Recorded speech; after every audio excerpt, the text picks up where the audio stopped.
challenged the validity of the degree, saying it lacks jurisdiction to determine the authenticity of the documents. Mr. Wanyama questioned the sequence of the respondent degrees, that is having master's degree in 92, then bachelor's degree in 1995. As far as the veracity of the said degree is concerned, the returning officer does not have capacity to investigate to establish its authenticity. Find, although there are serious aspersions on the qualifications of the first respondent, it is common knowledge that the first respondent has not been charged with any criminal offense related with either uttering false documents or fraudulent conduct. Sakaja and Ovinya expressed their joy with the decision, stating that they are qualified to run for the respective offices and that they will be continuing with the campaigns as we approach the August 9th general election. My parents took me to school. I spent a lot of time reading, until I reached where I reached. I'm glad that we've been vindicated. We stand qualified. We have the requisite qualifications to run for the office of governor. The Kiambu senatorial aspirant Karungo Thangwe appeal was dismissed by the committee. He expressed disappointment with the judgment. Today, Mike Sonko's verdict on his appeal challenging the decision by the IEBC not to clear him will be given by the court. Now, former Chief Justice William Mutunga claims that all promises being sold by the major political coalitions Azimio la Umoja, One Kenya and Kenya Kwanza coalition will not help address issues affecting Kenyans. In an interview with KTN News, Mutunga claimed that despite the fact that the parties continue to make promises on how to revive the country's economy, they have not set out how they will achieve that. He says that the bottom-up economic model by Deputy President William Ruto's formation is only focused on convincing Kenyans, but that the promises will not be implemented, further stating that he cannot support the Odinga Karua ticket. This election, whoever wins, the status quo is not going to change, okay? And the people should know that, so that whoever comes to power, then they can hold them to account and say, this is what we want the country to be, all right? The manifestos are promises. My view, and I've been saying this again and again, let's focus on the material interests of Kenyans, right? He added that after the general election, the two leaders from both sides will have to sit down and talk. He says Kenya, just like South Africa and Egypt, cannot be left to experience political violence due to its contribution to the global and African economies. One of them is going to win. And then the foreign interests are going to say, okay, let's have another handshake. So the Raila is going to be involved in another handshake. Maybe this is the last in his political life. Kenya is an anchor state in Africa. It's not just a banana republic that can be left to go on its own. Kenya, Nigeria, Cairo, and South Africa, those are anchor states, and they are very, very, very critical in the geopolitics of the world. Now, the United Democratic Alliance has written to Independent Electoral Boundaries Commission to disqualify Embakasi East Member of Parliament Babu Owino from contesting in the August 9th polls for allegedly planning violence at Jacaranda grounds. The party says Babu is holding his opponent's campaigns hostage contrary to the Constitution and the IEBC Code of Conduct. Through the UDA Secretary General Veronica Maina, the party also asked the electoral body to summon Inspector General of Police Hilary Mutyambai to explain what transpired at the Jacaranda grounds. Now, 246 people have tested positive for COVID-19 from a sample size of 2,484. The Ministry of Health says the positivity rate is now at 9.9%. Total confirmed cases at 329,523, while 202 patients have recovered from the disease, pushing the total number of recoveries to 320,566. Now, the Guyanese national who was arrested 2 days ago at the Jomo Kenyatta International Airport has been deported to the United States to face justice. According to the Directorate of Criminal Investigations, Christopher Richard Spencer was deported Saturday night to the U.S. via a New York-bound flight. The fugitive, who is wanted by the U.S. government for drug-related charges, was arrested shortly after arrival in the country from Sao Paulo in southeastern Brazil. U.S. Guyana is a country on South America's North Atlantic coast. This is Newswire. Dennis Aseto. Good morning.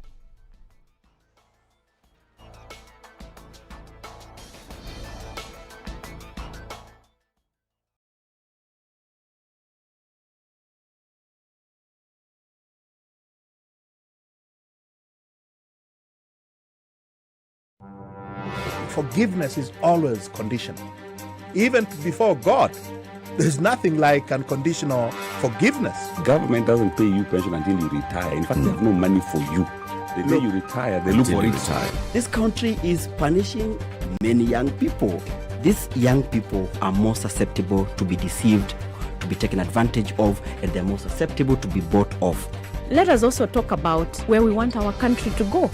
You know, we are a population of very young people. We're in a state of capture. The judiciary is under duress. Parliament is in the pocket of the executive. You don't sit and wait for the regime to topple itself. It will never do so. By the way, let me tell you, these guys are so persuasive. I'm telling you, they can persuade you to sell your grandmother. I'm telling you, they can sell sand in the desert. So has anybody on this program said to you as a guest, say, "Oh, shut up, we don't want to be told what to do"? Has you ever that kind of... Has anybody been I will not listen. A bit of advice. Because you're working on the premise that we should all pay heed to these proverbs. It's a very suspect notion. This is the Situation Room, the only way to start your day. It's Monday morning. What do these streets look like today? It looks like it's already started a little bit here and there, Mombasa Road, but nothing too crazy, so this is good. Let's look at the Thika Superhighway. What's happening here? Traffic has already started to build up a little bit as you get towards the Utali Drift. But again, just pitter-patter, nothing out of the ordinary. Looking at Kiambu Road, and that's free and clear. It'll take you into the city without too much of an issue as you get towards that Pangani underpass. So where's the action this morning? It looks like it hasn't started just yet. It's Monday morning and we seem to have started it off right. Let's continue in the same fashion, shall we? Just in case things do get sticky. Talk to us on SpiceFM KE on Twitter. Text 40127.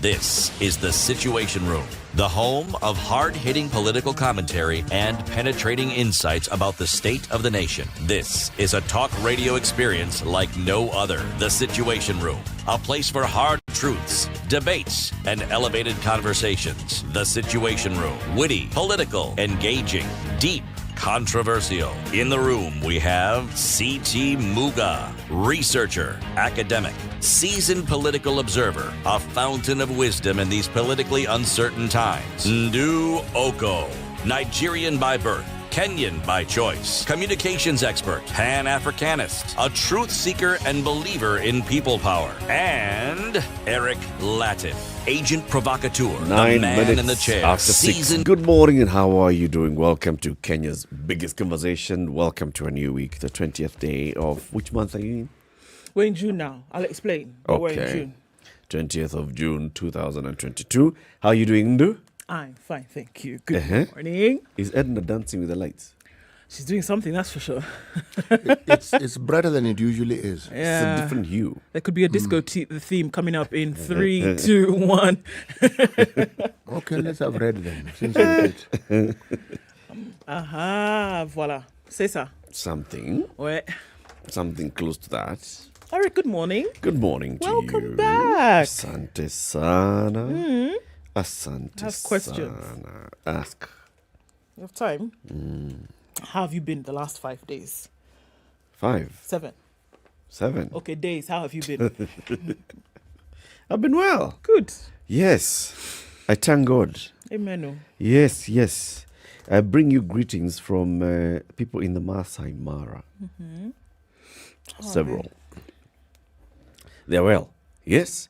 So I was in the Mara on a work trip and I visited several places. It's called busy working holiday. Completely, buana. It was nothing like a holiday. I came back tired like nonsense. That's the whole point. And, several people who, just approached me and said, hey, say hello to CT and Ndu. We follow your conversations online all the time. Sandy. Whether they're following on TV or on YouTube or Facebook. But yes, they tune in. And I was like, yes, nitatuma salamu. So pokeeni salamu. Sisi tumepokea salamu na mkono mbili. Yes. Question number 2. Let's just go with that one for now. Okay. Safe territory. Are you well, City? I am very well, thank you. Huh? Yes. You are? Good to see you, my brother. Good to see you. Very good. In your absence, while you are away. What did she do? I don't understand. Why does it have to be me who did something? You're in the minority. So that's why we're picking on you. I thought it was obvious. Please go ahead. Pick ahead. Pick on. No, we did very well. People kept calling and asking where you were. We told them the truth. Told them you were on a walkabout. But come this week, the walkabout will have come to an end. Well, it has come to an end. Yes. I'd have resumed on Thursday. But there are a couple of things that came back also to deal with. The demise of a close friend of mine, who also has actually even been contributing to the show, Edward Mutunga. We spoke to him a number of times on phone. Yeah, he passed away on Tuesday. Good man. Had he been unwell? Yeah, he had a medical condition, but it was just a sudden death. Tough one. Yep. However, we move on. Today is World Refugee Day. It is. Really? Wow. Okay. So we'll have a conversation about refugees at 9 o'clock. And joining us to have this conversation, World Refugee Day, is Jamin Kuswania, who we've had on the show before. He is the Build Advocacy Manager at International Rescue Committee. He'll be here with us at 9 o'clock alongside the Programs Officer at Pamoja Trust, Irene Kinoti. We'll be discussing World Refugee Day and what it basically means to especially people who are refugees. At 7 o'clock, let's have a conversation about the Marketers Summit 2022 that's taking place this year. The Marketing Society of Kenya is organizing this particular one. And Vusi Tembekwayo, who is a venture capitalist, acclaimed business mogul, entrepreneur, author, and global speaker, will be with us in the studio. Last time we spoke to Vusi, he joined us via video link. Where was he? Was he in Australia? He was in Dubai. Yes. Yeah. So this time he's in Nairobi and he'll be in the studio right here with us. At 8 o'clock, the Honorable Wavinya Ndeti and the Honorable Johnson Sakaja got cleared yesterday by the IEBC. Yes? But yes. We'll have that conversation. Got cleared by the EACC? IEBC. No, IEBC by way of the dispute resolution. Fellas, See, yes. it works, this dispute resolution thing. Doesn't it just? It works. So there'll be we'll be having that conversation about that and about the entire dispute resolution issue. I saw Ruben Kigame was complaining that he went and he was expected to get a verdict for his He was told case. to come back. He found a notice on the wall saying we are not here today, and yet they were there for I don't get it. I don't understand. I don't get it. It would just appear as though there was something against Ruben Kigame. It's not just that. These reports do not paint a rosy picture for the IEBC. You know, a mistake, yes, human error. Yeah. It's not IEBC that makes mistakes. It's those who work for the IEBC. That's why you say human error. But when they are frequent, as opposed to being infrequent, questions arise. Unfortunately, questions arise. Absolutely. And not the pleasant variety. Yeah. Anyway, Ndu. Yes. So, COVID. It's not been looking really good. On Friday, we had a positivity rate in the country of 12.9%. Remember, we've been trying to keep it under 5%. And for the last, 4 to 5 months, it actually had been done where, very few in terms of infections in the country. And indeed, it had worked really well. But then, again, with the change of weather and this terrible thing that has been going. So we've looked at cases of where children have been getting really ill, right? Getting better, then going back to school and then becoming reinfected by virtue of the fact that they're playing amongst people who are their age. And it's not really. So there's been a really, really terrible flu amongst children. The thing is, though, children are not being tested for COVID. Adults are being tested for COVID. And just saw a statistic the other day that out of every 10 people that is being tested right now with these symptoms, 6 are positive for COVID. Okay, so the flu and cold that has been going around has been really heavy, and many more people that maybe didn't get tested would have COVID-19. So we're looking at a positivity rate now in the country of, as of yesterday, of 9.9%. 246 people tested positive from a sample size of 2,484 in the last 24 hours. Again, positivity rate almost double of what you want it to be. A little bit lower, but of course we're looking at the weekend where fewer tests are being done by virtue of the fact that, it is the weekend. We'll see what it looks like today. But again, the call remains that if you've not been vaccinated, please go out and get it done. If you have been once, get the second one. And if you got both, get your booster shots. Necessary to think about, necessary to do. True. 16 minutes after 6, Kenya's biggest conversation. Take this quick break. Take a look at the weather forecast. If you're online, you know what we do. That is get online and say hello to us. We'll be acknowledging everybody who's online this morning shortly.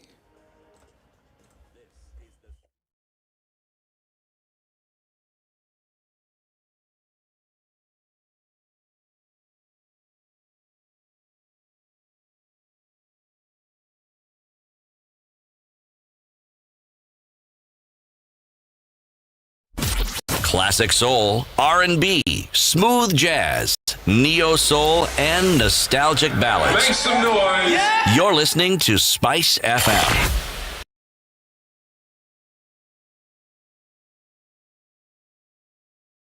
Standard Group's Farm Kenya initiative is the umbrella entity for all agriculture-related channels, activities and investments. The media platforms under the Farm Kenya initiative include the Smart Harvest Weekly Pullout in the Saturday Standard, KTN Farmers TV, a 24-hour agribusiness TV station, Maisha Kilimo, a weekly agriculture show on Radio Maisha, AgriTalk on Spice FM's morning show The Situation Room, and Grind na Agribiz on Vibes Radio morning show Morning Vibes. Find us online at www.farmers.co.ke, an integrated website that creates and aggregates agri-content, hosts a digital marketplace, and wide range of agri-data. Other platforms include specialized events such as the annual Mkulima Expo, quarterly Farmers Kenya Breakfast, and dedicated social media platforms at Farm Kenya 254. Farm Kenya, working to secure your growth.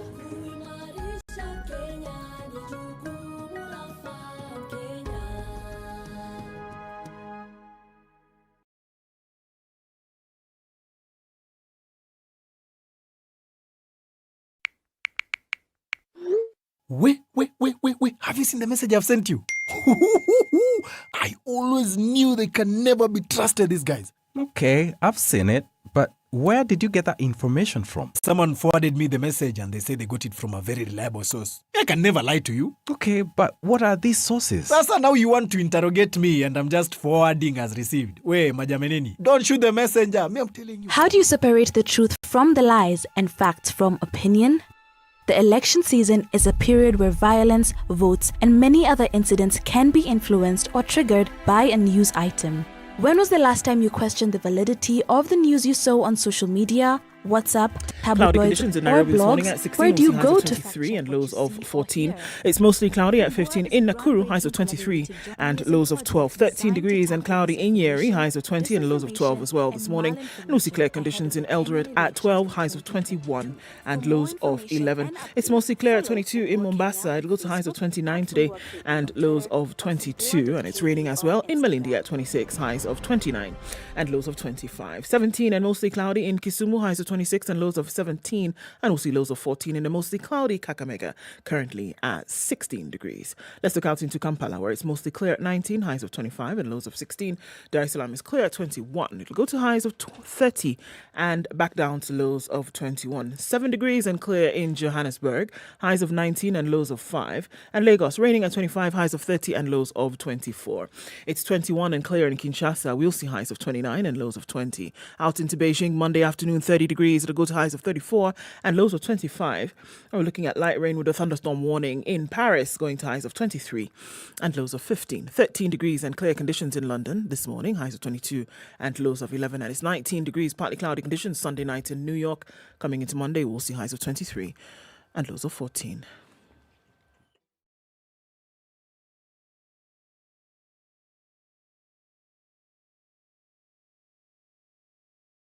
Mature, intelligent talk every morning. Spice up yourself.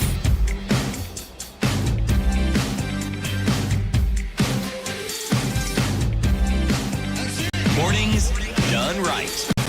94.4. 21 minutes after SpiceFM, 6. Nairobi. Good morning. Who is online? Everybody's online. Berry Nogema says, good morning. Welcome back to you, Eric. Eric, Karibu Nyumbani. We missed you. That's what Gasheri says. Amos Kisa is tuning in from Kirinyaga. He says, if not listening to Spice at such an hour, then why open your radio online? All right. Great Refugee Day indeed. Siti Anasema Mikonombili. Good morning from Kisumu, Mikono. Good morning to you all. Mombasa's tuned in. Robert Mbogo says good morning. Hussein Kim Murgo. We know who you are. Eric. How are the other Masais from TZ? That's a question for you. Cameraman Una features Mzee CT. The other Masais from TZ. I actually, I don't know, to catch up with what's been happening around there, right? It's something we need to look at and perhaps discuss in greater detail. Yes. I was actually close to the border, and one of the lodges there, they were saying that overnight they'd be hearing gunshots from across the ridge, from what was happening on the Tanzanian side of the Mara. And yeah, it's big. Local villagers have been killed, local security officers have also been killed. So it's just been horrible. Horrible. So it's something that started off and is going wrong. Yep. It's going south. It's going south. Anyway. Greetings, Jumbo folks. Greetings from Matthias Owalo in the Czech Republic. Loresha was tuned in this morning as well. Quite a number of people online today. Collins Kiptai, we see you. Timonia tuned in this morning. Good morning, guys. Kisumu's tuned. Good day. This is Sir Haran. Another week. Good morning, Super Trio. Kisumu back and locked. Good morning, SpiceFM. Good to have you back, Eric, and condolences to your friend. Let's talk about diabetes and hypertension soon, he says. It's the real epidemic. Salimia Nduna City. Okay, thank you. Wa Ebubere Mumias Nikondani, good to have you. For some reason, Agola Linda is calling you the prodigal son and says you're back. Karibu Nyumbani. Good morning. Interesting week looming. That's what Andrew Franklin says. Indeed, it is. Edu Wamweki says good morning as well. Quite a number of folks online. Can't get to all of you, but we see you and thank you for joining us. Indeed. Everybody, welcome. City? Yes. The proverb. We were in Pemba. Today is our last day in Pemba. Thereafter, we will move to... Who knows, man? You tell us. Where? From Pemba, I'll just go to Pate. Then from Pemba to Pate. Yes, then after that. Yes. You're in the archipelago. That is absolutely correct. You're Aki, niko hapo. You're Palego. Palego pale. Yes, Palego pale. Ile Aki. A hungry man observes no taboos. What? A hungry man observes no taboos. Oh, no taboos. You see? Exactly. What did you guys hear? A hungry man observes not booze. Oh!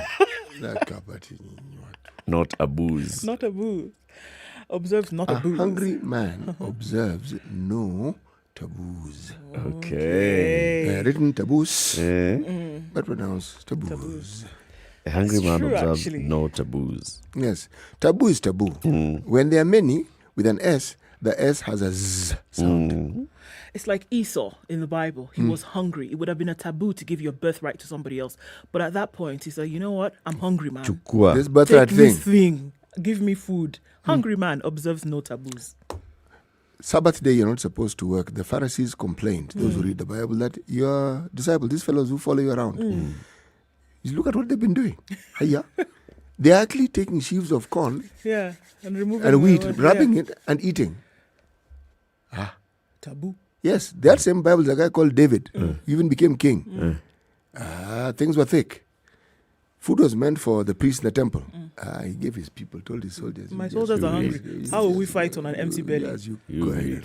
Hungry man observes no taboos. Wapemba sawa basi wapemba. Let's look at the newspaper headlines. www.standardmedia.co.ke. Premium content. So, what's being promoted today? Blame it on family political genes. Okay. The leadership lineage that's taking shape in Kenya. This was basically trying to look at, that whole conversation about dynasties and all. It's political genes in the family. The photo here is of Raila Odinga's sister. What's her name? Ruth. That one. The politician, of course. The politician. That's Ruth. Yes. And Ruth Adhiambo Odinga. Adhiambo Odinga. Yes. Yes. So the story is about now looking at people in family, and there's a big story as well in today's Standard on people who are basically just following the footsteps of their kin in politics, and we'll look at it shortly as we look at the newspaper headlines. Yes. Otherwise, what are you looking at? Well, quite a lot of stuff making headlines, isn't it? But this one grabbed my attention because it's interesting the way in which it's been covered. XCJ says the status quo remains no matter who wins the poll. It's covered on page 6 of the Standard today. And former Chief Justice Willie Mutunga believes neither Azimio La Umoja of Raila Odinga nor William Ruto's United Democratic Alliance can deliver Kenyans from the socio-economic challenges they are currently facing.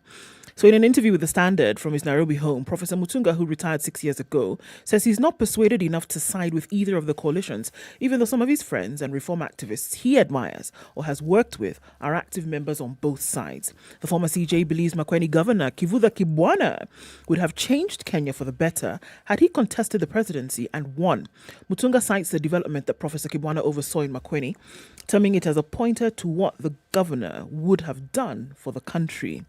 Kibwana had announced he would run for the country's top job before shelving his ambitions to back Raila and his running mate Martha Karua. The 75-year-old Mutunga speaks of how he loved, or rather how he toyed with the idea of throwing his hat into the ring to contest the presidency after Kibwana disappointed him for pulling out of the race. So he was like, you're not going to do this thing? I better do it. I can do it.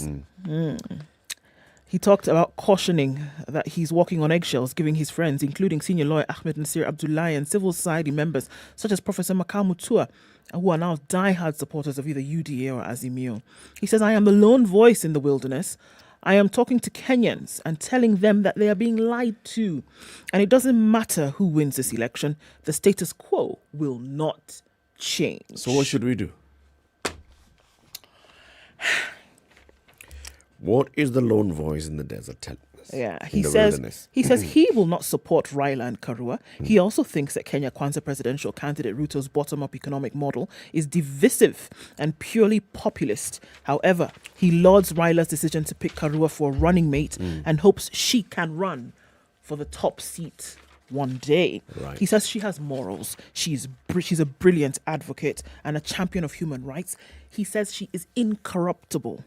A good tax lawyer and a tough campaigner, she is also stubborn and strong-willed. He said he remembers her days in the civil society movement, and as a magistrate, he thinks the country may soon have a female president. Two things that one sees here. Bullet point 1, the bullet point with an arrow. XCJ says Makueni Governor Kibwana would have made a better president. Okay.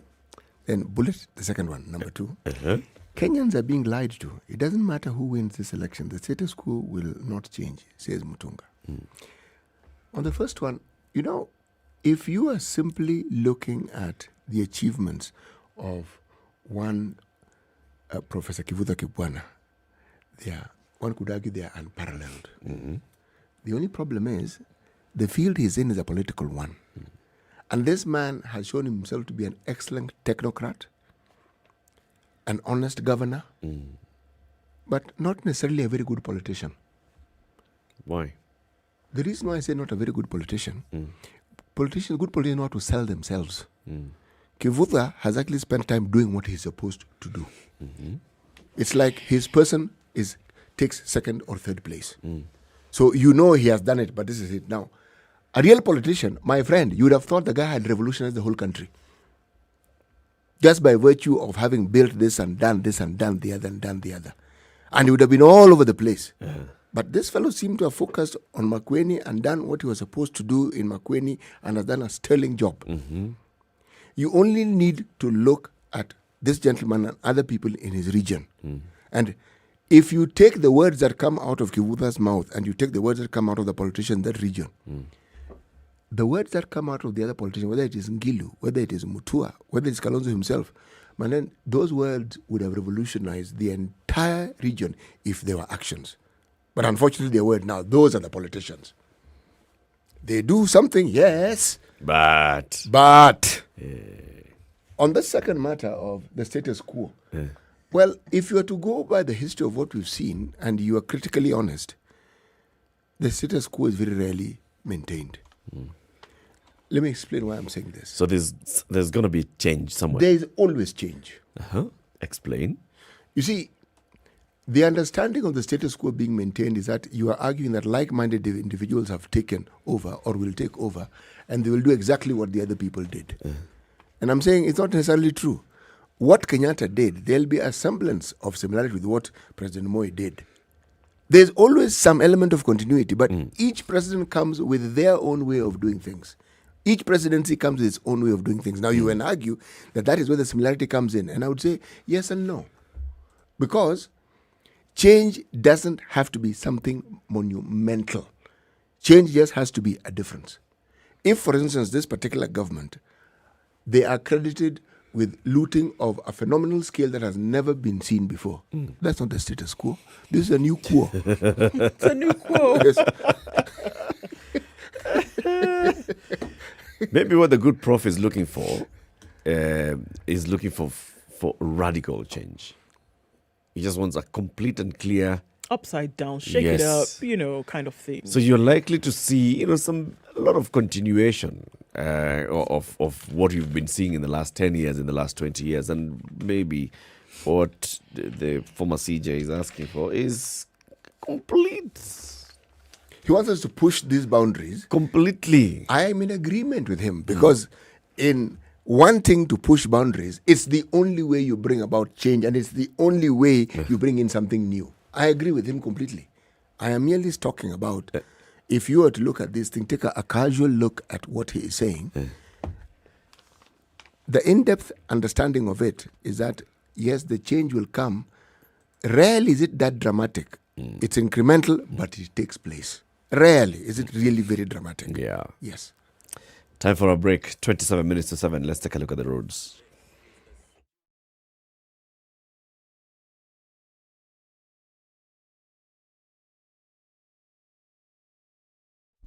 Classic soul, R&B, smooth jazz, neo soul, and nostalgic ballads. Make some noise. Yeah. You're listening to SpiceFM.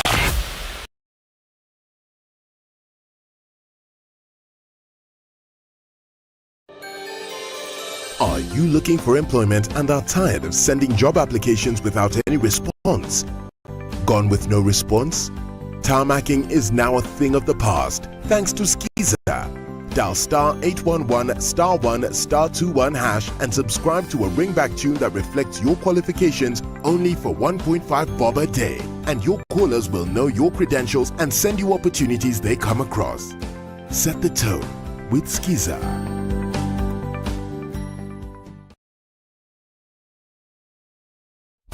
Classic soul, R&B, smooth jazz, neo soul, and nostalgic ballads. Make some noise. Yeah. You're listening to SpiceFM.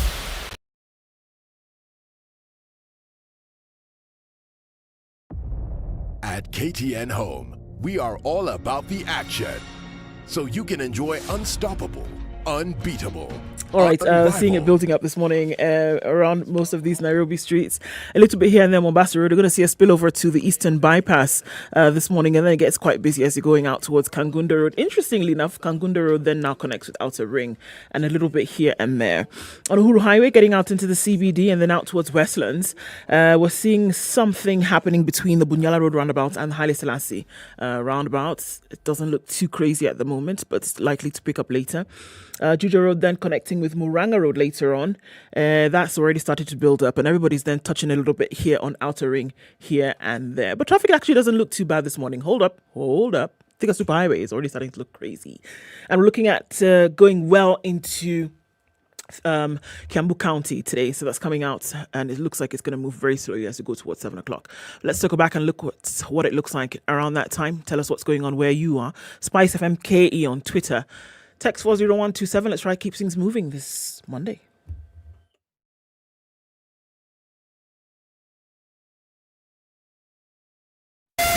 Spice FM, Malindi.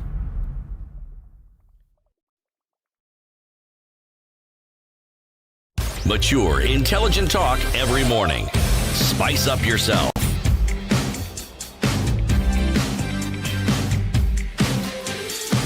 It's 24 minutes to 7. Mornings done right. You just told us. 94.4 Spice FM, Nairobi. Let me tell you what I'm looking at. Inside the life of wealthy lover boy, opening money taps for Kenyan women. Come on. All right.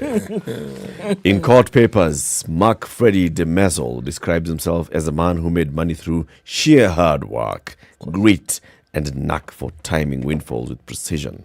In the case which has attracted attention, the Assets Recovery Agency paints a picture of an all-too benevolent man dishing out cash to Kenyan girls. In a country where men, either out of caution or poverty, not usually enthusiastic to give out cash to women. This one, Bwana. It's Nzao Musao who's written this story. Put it that thing again. What does it say again? Wasn't he speaking from personal experience? Nzao Musao. In the country where what happens when? In a country where men, either out of caution or poverty, are not usually enthusiastic to giving out cash to women, this was bound to arouse suspicion. Except the circumstances this time round, as presented in court, appear quite different. Felesta Nyamadera, one of the beneficiaries, described him as a responsible father whose actions ought to be applauded. A well-known and reputable investor, a cryptocurrency expert, and a philanthropist. In short, a man who can teach Kenyan men a few lessons on gifting and modern investments. Actually, her boyfriend, she tells the court, is a reputable and internationally known investor. Famous for his early publicly announced investments in Bitcoin in 2013, Tesla in 2019, makes and spends his money in open public space. He's famous on social media and has published since 2009 about over 500 YouTube videos, 15,000 tweets, with sometimes legendary market calls on stocks and cryptocurrencies, calling the top and the bottom of the market. But it's a small section of investment interviews, portfolio shares, and market calls that he has made since 2009 that attached to Nyamadera's affidavit, which peels the mask of the man. This is a story of this Belgian man and his 3 girlfriends, Tabi Wambogo Kago, Felista Njoroge Wamadera, and Sarah Waboy Commander, who the Assets Recovery Agency is saying, "Ay, bwana." Yes, you have your... I just have a question. Ask. Sorry, please. I know we've been reading this story for some Forever. months. It's the same story, same guy. Exactly, but something has just occurred to me. All these 3 women, do they know the other exists? Do they all know their girlfriends of this one man? See, what's the problem? I just want to know, because now as this one is doing these platitudes in court, does she know that the other 2 women exist? He shows them on YouTube. Okay, so we all know where we are. No problem. Yeah. I know Wahala. Please continue. So basically, what Nzao has done here is he's looked at the court papers and seen how the women describe the man. Yeah, how they describe. They say he's. Which country did Generous, he come Belgium. Belgium. Their laws allow polygamy. As though that would have stopped him if they I'm didn't. just saying, their laws allow polygamy. You know, their neighbor next to Holland, bigamy. Forget polygamy, bigamy. And a lot more other things. It's an offense. Other things are not an offense. Okay? The smoking variety of things, not an offense, really. But bigamy, offense. In Belgium, not offense. A country that has legalized prostitution has a problem with bigamy. That's if I may use technical term that we use in business, the difference between leasing, renting, and buying. Yes. Sawa, but ni sawa. Wow. One is leased, the other is bought. The other you're just renting. All right. So, one of the girlfriends, Felista Wamadera, says, "When I see other people having a wedding, I admire them." On a video. one of the videos that he's posted. So he keeps posting the videos about them, him, the women. He was gifting her some money so that it could benefit her. And how old is this girl again? They're unborn. They're all in their 20s, early 20s. Listen to me referring to fully grown women as girls. Can you imagine? Surely. Yeah.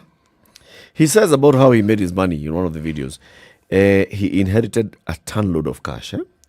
And then from his mother when she died. However, the fortune lay not the inheritance, but in how he used it. I was lucky to inherit money at a young age. My financial freedom is what I did with that money. Like the story of the Bible, the 3 people are invested in fertile ground. In one posting, he explains why he had to rescue his inheritance from the banks. He was rescuing his money from the banks.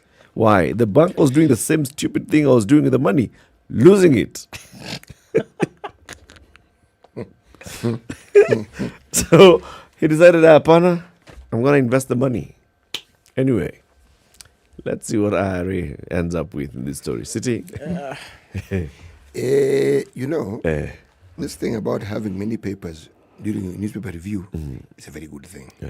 Because you then get to hear of stories, same story, but the people's take on it. Now, there's a paper we rarely speak about or on, but their headline actually was interesting. Sakaja not off the hook in degree saga. That's the People Daily. That's today's.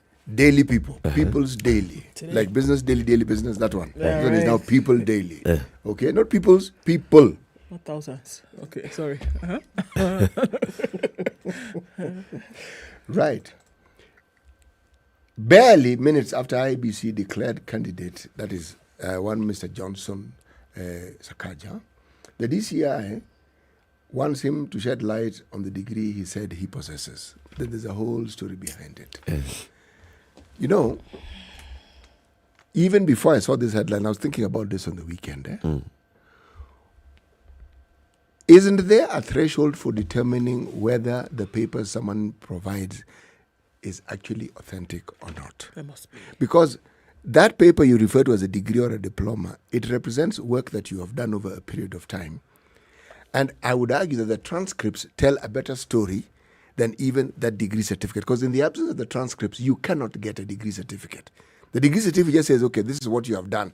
Transcript, these are the details of what you have done.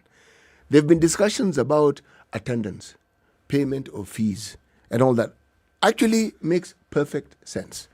Because if indeed you are a student in a school, you are a student in an institution, you will have a number, you will have a student ID. There are all these things.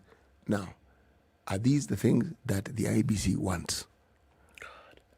No, because IBC has said they're not bothered. They are not going into all those details.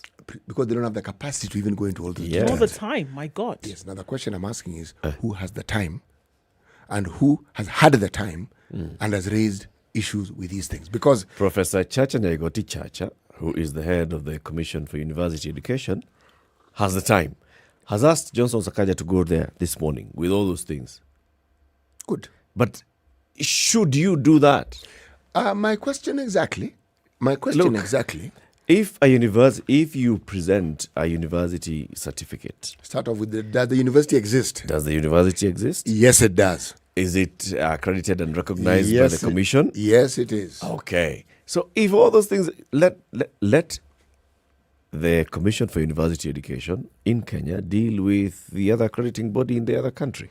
Yes. Recording in progress. Why are you recording things in progress? It's not Ednah. It's not me. It's Ednah. It's a progress that is recorded. Oh, it's a progress. So, I hear what you're saying, but really, I think this is making mockery of something that should be very straightforward. The thing of telling you to come with receipts of the school fees you paid. You know, it's like someone now asking me to give them my primary school certificate. Imagine, I have no clue what that thing is. None whatsoever. Bring a report form that shows that you did.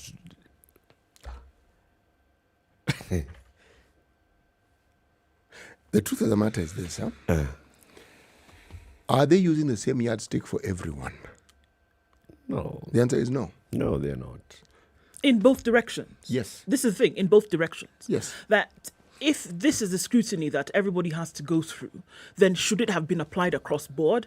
And also on the other side, that if then other people had been cleared without going through this scrutiny, then perhaps they should be recalled as well. Yes.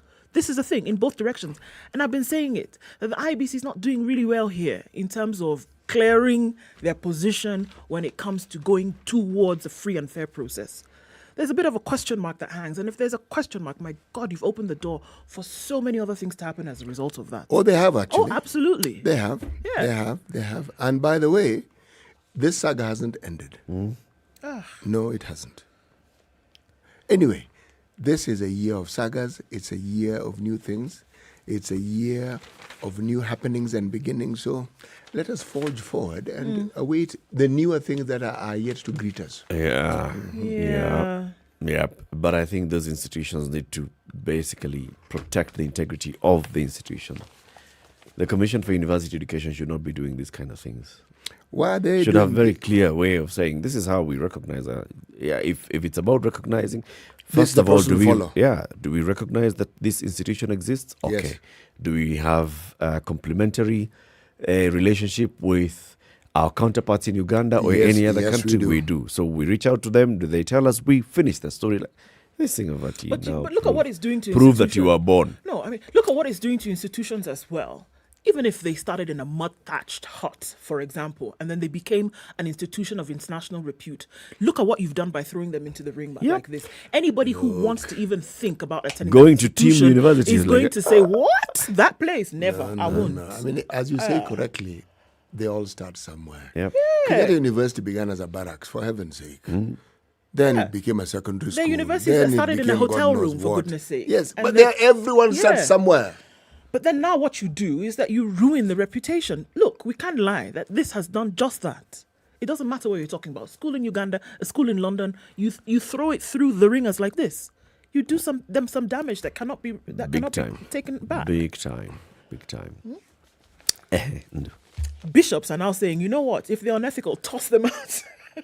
They were bound to come in. If bishops are unethical? No.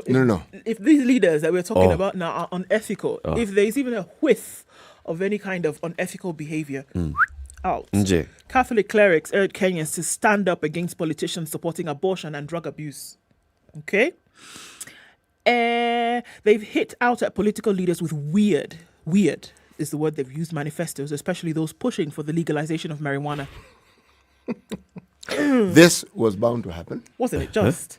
Yes. They've asked Kenyans to be wary of leaders seeking to promote immoral and unethical policies, which will break the social fabric of the country. Nyeri Archbishop Anthony Muheria yesterday urged Kenyans to stand up against politicians supporting abortion and drug use. Let us keep this in mind, that for a nation to thrive, it must be founded on ethical and moral grounds, he said at Our Lady of Consolata Cathedral in Nyeri. Roots Party presidential candidate George Wajakoya has pledged to legalize bang should he be elected. He said Kenya and other African nations have failed to capitalize on the booming trade of marijuana ever since colonial masters labeled it as harmful. Archbishop Muheria said it's an obligation on all Christians to vote and urged them to ensure they elect people who will embody the vision of the people they intend to lead, who will involve the people in decision making and inspire them to act freely and voluntarily. We are not looking forward to electing saints or angels. A leader must therefore be humble in exercising his office, refuse to act for leaders who will propagate the cancer of corruption. Rather, vote for a leader who will vouch for reconciliation with nature and our Creator, according to Archbishop Muheria. And he called for sobriety during the elections, while noting that many Kenyans have an affinity for careless voting. We are bound to make a decision on people who will make decisions that will affect us as individually and collectively as a nation. We therefore cannot afford to be We therefore cannot affect to be casual, I believe is what the word should have been, in the way we elect our leaders. You know, this view that Kenyans elect their leaders carelessly, I have to differ with that perspective. This bishop is a level-headed bishop, and I love the things he says. Straight to the point, doesn't mince his words, shoot straight. People actually elect their leaders carefully. The issue isn't how we elect. It is how we hold them to account. Because even if we choose this person whom we know to be good, but we cannot hold them accountable, and they do not feel they're accountable to us. Yeah. They'll go ahead and just do whatever it is they wish. They will have power, and that power will inevitably corrupt them. So we just play part of the role that we should be playing. Yes, That's a problem. A very small part of it. There is the part that we've seen in this last week when we interviewed two groups of people. Langata South Sea, the people's group that they actually vet their candidates. They have a process. Yeah. You vet before. Recall clause, everything in place. But you continue calling them to give you an update. Updates of what they're yes, doing. then people know. Those leaders, wannabe leaders, don't believe they're accountable to the voter. They don't. They believe those voters are their servants. Yeah. It's the other way around. They work for us. We employ them. And that leadership, right up to the president, these are people we have employed. And so we have a right to ask them to tell us what they've been doing with our money and our time. Yes. So voting, just one part of it. Thereafter.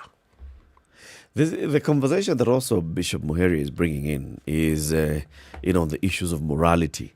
Of course, it touches on marijuana then. So is that an issue of morality or is it not? Can we really have that conversation about marijuana and legalizing marijuana for use, not for recreational purposes, just for smoking to get high, but also for everything else?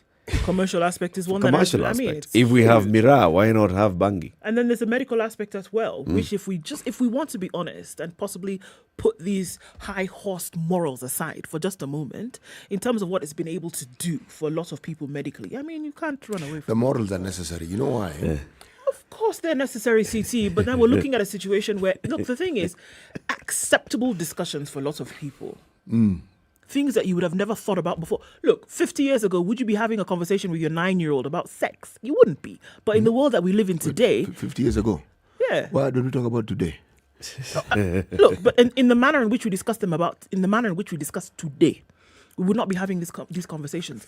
You're now dealing with a drug. You're now dealing with a drug that for a lot of people was just recreational purposes and then getting a buzz. But now the same material can be used to alleviate pain for cancer patients. It's the truth. It's the truth. You know, there are those who and how do we demonize Bangi? We don't do the same with alcohol and cigarettes. Exactly. And we don't do the same thing, but we don't want to have the conversation. Mira. Because all we do is look at the effects of somebody getting high. And then we associate only that, with this substance. There are those who argue that alcohol in and of itself is not bad, but that it's the drunks who give alcohol a bad name. Indeed. But the discussions must be had, Absolutely. especially on these thorny matters. Yes. Bring them out into the open, shed light on them. They have to be discussed. And even the issue of morality, we have to discuss the morality of it. And we have to discuss the extent, the wherewithal. The discussions are necessary. They've been uncomfortable, and so we want to wrap them up and leave them in the dark. And let's not really touch them because you know what? Oh my God, who's going to start having that conversation? They must be had. But it has to be had. Open it up, shed some lights on it, let the sun beat it. Let's talk about it. Why not? A good thing that the Wajakoya campaign is doing is that it's brought that issue to the national platform. Actually, nicely. Ken Okoh had started it, the late Ken Okoh, and now it's up here.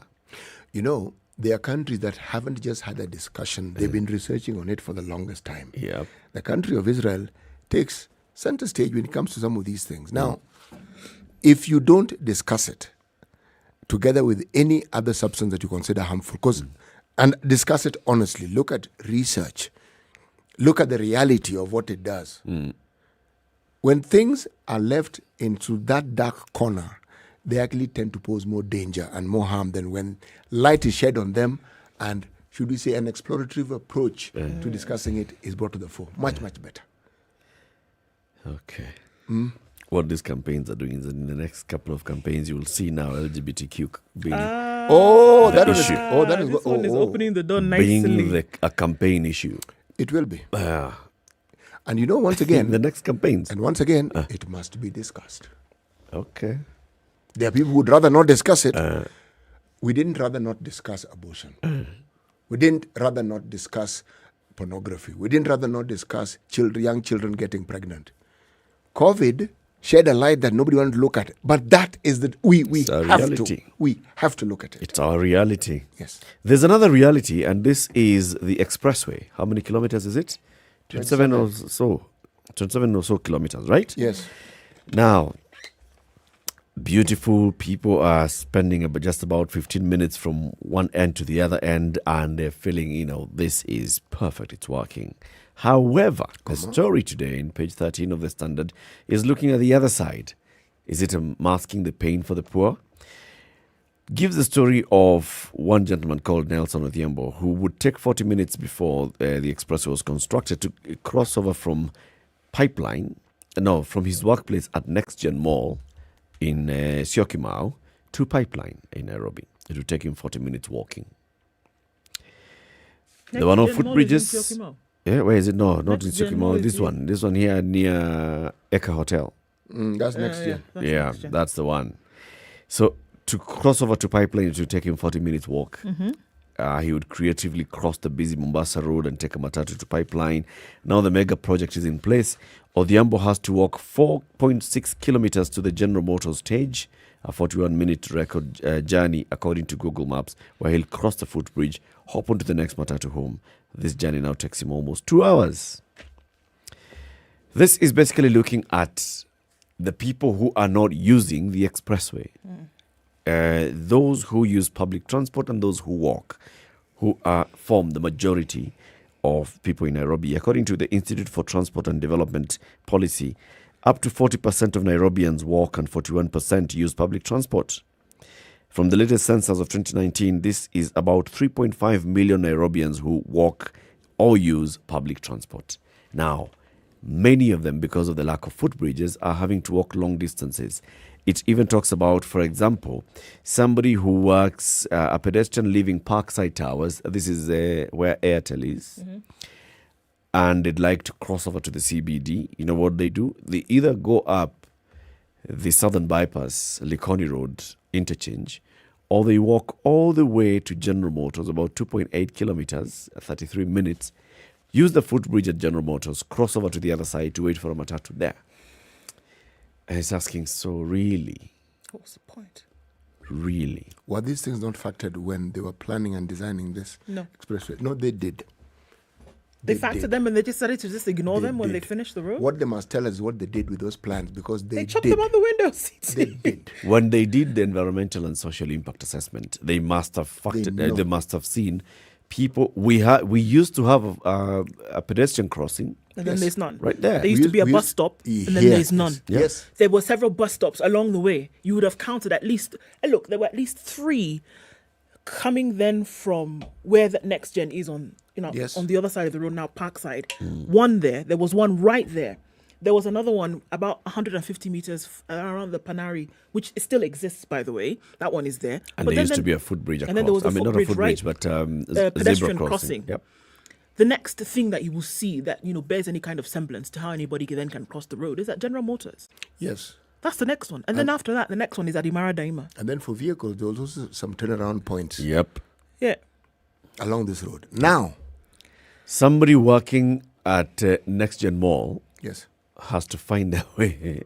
Well, Next Gen Mall, at least they can use so there's a bus the stop interchange. Right there. If someone is driving to Next Gen Mall, if someone is driving to DTB, which is right there next to literally next. Before, and you're coming from town, you have to go to General Motors.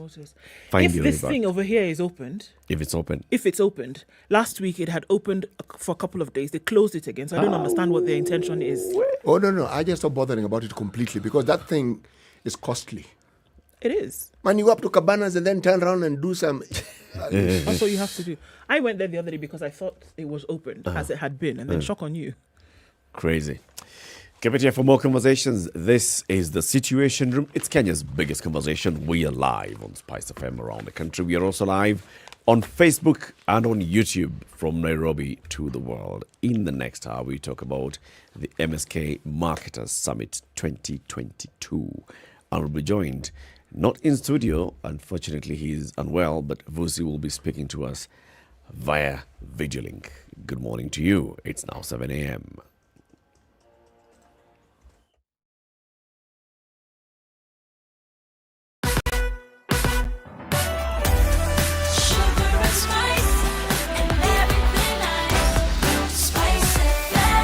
spice up your life.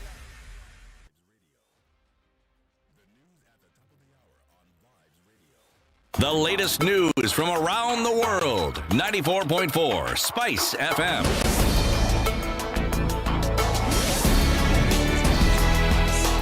Nairobi gubernatorial candidate Johnson Sakandi, Machakos gubernatorial aspirant Rovinian Ndeti, scored big after the IEBC's dispute resolution committee cleared them to contest for the seat in August polls. The committee, while giving a ruling, dismissed a petition that challenged the validity of that degree, saying it lacks jurisdiction to determine the authenticity of the documents.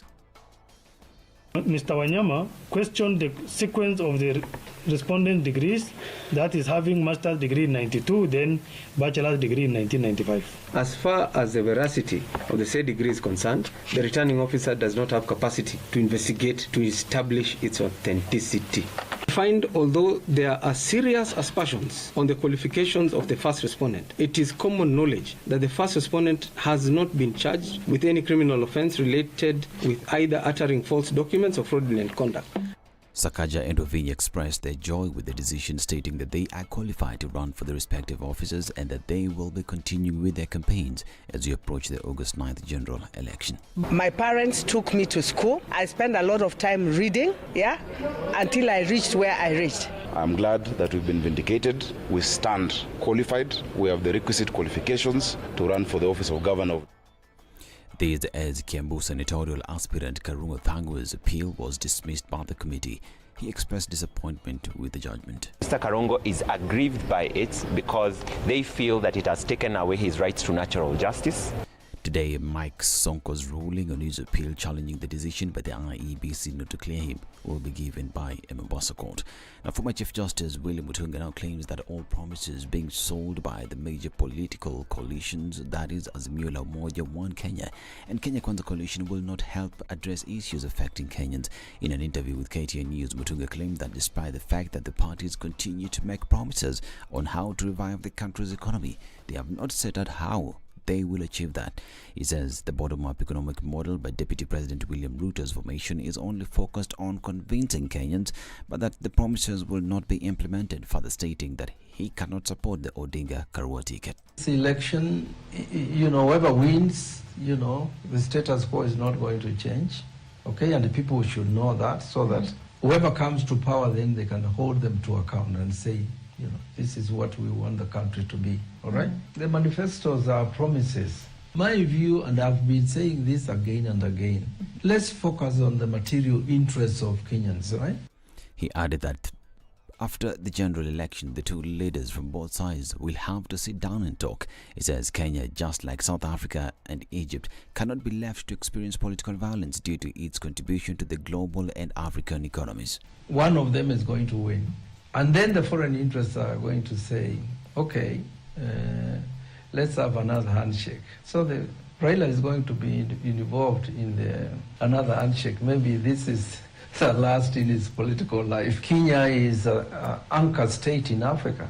It's not just a banana republic that can be left to go on its own. Kenya, Nigeria, Cairo and South Africa, those are anchor states.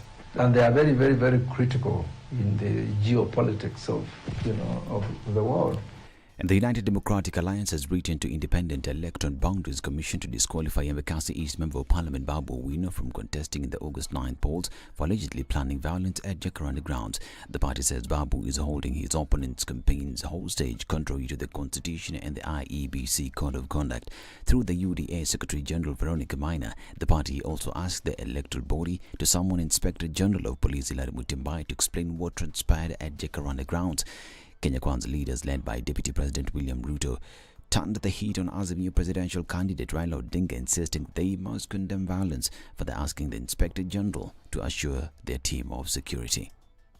My competitor, Bwana Kitendawili, you have to stop this nonsense. You have to stop violence. You have to stop using young people to throw stones. We want to put on notice the Inspector General of Police ya kwamba hii mambo ikifanyika and our candidate William Samoei Ruto gets any injury, we shall hold you squarely responsible. This as Newswire and entire Standard Media Group continues to urge you to maintain peace now, during the election, even thereafter, because Kenya is for us to take care of. This is Newswire. I'm Dennis Aseto. Good morning.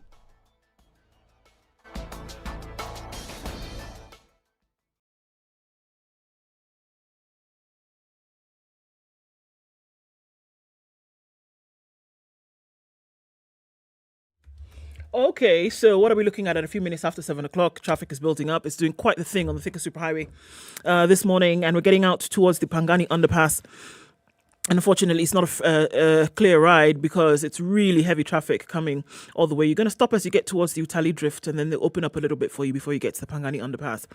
But before that, it's really, really heavy, and we're look at that, way beyond Clayworks today, and that demarcation into Kiambu County is where traffic is coming off the Thika Superhighway. So belts up, wits about, guys. It's going to be a long ride this morning.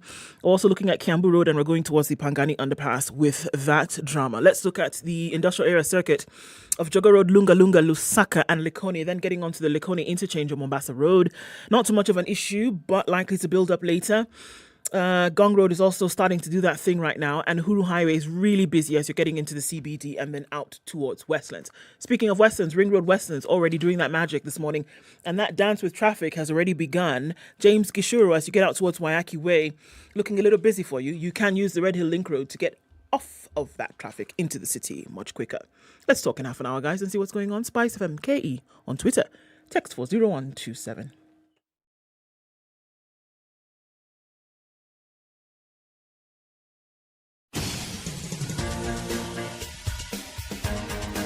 This is the Situation Room, the home of hard-hitting political commentary and penetrating insights about the state of the nation. This is a talk radio experience like no other. The Situation Room, a place for hard truths, debates, and elevated conversations. The Situation Room, witty, political, engaging, deep, controversial. In the room, we have C.T. Muga, researcher, academic, seasoned political observer, a fountain of wisdom in these politically uncertain times. Ndu Okoh, Nigerian by birth, Kenyan by choice, communications expert, Pan-Africanist, a truth seeker and believer in people power, and Eric Latiff, agent provocateur, the man in the chair, seasoned journalist, news hound, a man who believes in punching up, not down.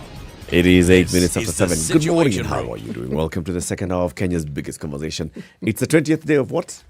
June. Explain. Okay, so, there was a story that was carried in the papers last week, and he said, look, Uhuru Kenyatta now just came out and said, look, please, let me just tell you now, because people have been talking, asking questions. Look, this power bill further reduction is not going to happen within the next few days of my remaining days of my administration. My term is coming to an end.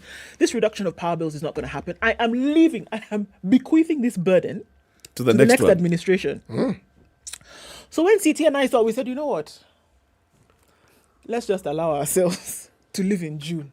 Because this thing that we've been saying, waiting, it's not going to happen. And then new administration will come and start dealing with the dregs of the old administration before they get round to our power bill issues. Omo, you wait too. So we said, you know what? So you considered? We just said, no, Allah. Actually, we looked at the truth. We just said, this is what is facing us. Ho-ha. You know, the world we live in, there's something we must understand. Sometimes people talk about parallel systems, some dual systems, some triple, quadruple. The Chinese year is not the same as, and the calendar is not the same as the one we have here. Okay? Or the Ethiopian one, or the Hindu one for that matter. So now, look at it this way. March stays exactly where it has always been with regards to the Indian calendar. Okay? But now, moving along swiftly so that we keep in touch with what's happening in this country, let's just move on to the 20th and carry on when we wait for that particular calendar to catch up with us. Because in all honesty, this matter goes beyond just reducing the power bill. That is clear. But the question is, who let the president down this badly? The president was let down around the time when we were signing those very many agreements for power production. That's when the president was let down. The president, I'm glad you brought it in nicely. Express highway, super highway. Expressway. The president has been let down. I mean, do you want us to count the place where the president has been let down? Okay, let's start. Electricity, let down. By who? The people who are in charge. Let's start with the AG's office, because you don't sign contracts with anybody else if it's government without the AG coming into. No. Okay? Then there's Treasury, Ministry of Finance, who deal with money matters and so forth, with all the officers they have in there. They're supposed to look into the details, then forward it to the relevant authorities to do the needful, isn't it? You know, yes, please. I actually don't think the problem is the contracts. Where do you think the problem is, Eric? The tax. No, contract. In the absence of the ridiculous contract, this tax. The amount of power that comes from these IPPs is just a small percentage of the power that we have. Everything else around it is the obvious normal things. CT, if our company today decided to invest in producing power for this country, okay, generating power, we only have one customer. Yes. One. Kenya Power. Very true indeed. Okay. Yes. Kenya Power is a political outfit. It is much as it is a commercial outfit. It's listed in the Nairobi Securities Exchange. Blah blah blah blah. It's a political outfit. You want guarantees that this thing will buy your power until you recoup and make profit for our other shareholders. And recoup here is not overturning anything. Just getting back our money. Just getting our money back. Yes. Now, you can't just get into a contract that doesn't have those guarantees. You want those guarantees. And among the guarantees is if this customer tells you, you know what, I need you to put up a 3 megawatt facility, I'll put up a 3 megawatt facility. That we can do. Problem is, what are they going to pay us for that? Yes. You see, why I'm saying the president has been let down, and your argument is telling, I agree. But it also all boils down to what is being paid or what was agreed on. That's why I'm pointing fingers at the people who, on our behalf, agreed that these are the things that should be paid for. Everything you say is absolutely true. Because the problem isn't just with Kenya Power as an entity. The problem is when you look at some of these companies that generate power, like, so you have something called KenGen. When KenGen posts its financial outcomes, they tend to post profits. Yep. Which means what they're doing is profitable, isn't it? And KenGen is one of the companies also that produces power through thermal, not only geothermal and water and hydro. Kabisa. Now, then you go to another one, which is supposed to be in charge of ensuring the infrastructure through which power is transmitted is built. They call it Katrako. Here, that one. Stories abound. Decisions were made correctly to have all these things in place. And that's why we have even more power than we actually need. It's a wonderful place to be in. But it disobeys the simple laws of supply and demand. How is it that we have more power than we need and it's costing us more money? So in that respect, when you talk about taxes, you are right. But one argues the taxes are there to repay. Because we are paying for something, aren't we? You know, when you pay your bill, you're paying. Yes. Okay? The amount of taxation, because this one touches on everybody, is an issue. The political push, which is a good thing, to push that we have 80% of Kenyans connected to the grid. Good thing. Good thing. But then there's a cost element to it. There is. And then there's the efficiencies and inefficiencies in the management of the power utility company. Correct. That's where the issues are. It is not on the contract that has been signed or what IPRA has determined this is how much you are going to buy power for. Because IPRA is the one that decided power is going to be bought by the utility at this amount, either from KenGen, from any independent power producer, or even from our company. You know me, I'm dying with this one because, I'm dying with this one. And the contract basically comes in to say, you shall buy at this, and it has been determined. Eric. You shall, if you're not buying, you shall pay. I have my machines running. You have to pay for it. Eric, you present an extremely, it's an argument that is difficult to argue against. But I don't even see why I should argue against it. All I'm saying is that in addition to what you're saying, please consider. Because decisions such as these ones aren't just made at the level of KenGen or Kenya Power. They're made somewhere else and then they're brought down. That's true. That's really the point I'm trying to make. Now, if it ends in the way this one seems to have been heading for some time, the president has been let down. If the expressway isn't completed at the time it should have been, the president is let down. Then the president is let down even further. When the common man who's supposed to enjoy the benefits of this expressway is suffering even more than they suffered before. And they're asking, so how is this thing useful to us? Your bus stops don't exist. The places you used to pass through don't exist. Everything that you knew. Something as simple as even the lighting is a problem. So, again, the president has been let down. I mean, the list is a bit long. What am I saying? I am saying that when blame is apportioned to a principal figure, it doesn't mean that other players don't have their portion. No. But I prefer to start off with the blame where it starts. It's like saying the MES was a problem with the suppliers. I said, no. Let's go further up and determine who it is who made that decision and who had the power to ensure that the counties would sign along the dotted line. My view. Even with all of these arguments, it doesn't matter what side you're looking at and say where the problem is, whether it's contracting, whether it's taxes, high taxes, whether it's individuals who are not giving the truth. Look at the initial question that we started with, that who misled the president to think that this could have actually happened? And I think that is where the issue really hits home. That it sounded as though something could have been done from an executive point of view that would alleviate the pain and suffering of Kenyans. And the people who were supposed to have advised on that, knowing very well that it would not be possible in the time period that it had been stipulated, still went ahead and said, yes, we can do this. President came and announced to Kenyans and said, hey, this is what we will do. Kenyans became very excited. And then we even reserve the right to call out the president and say, you promised us that this was supposed to be done. Meanwhile, think about all the other things that he's juggling as the executive of the country. And he's put people in these positions to advise him on matters thus.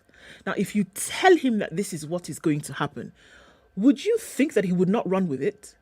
He would run with it. Of course. Yeah, because you're the expert, right? Yep. You've told him that this can be done. Yep. You've weighed your commercial versus your actual, etc., and you said, look, we can actually make this thing happen. Am I saying something out of the ordinary? No. Can we make it happen? Yes, we can. I tell Kenyans, please go ahead. Then he tells.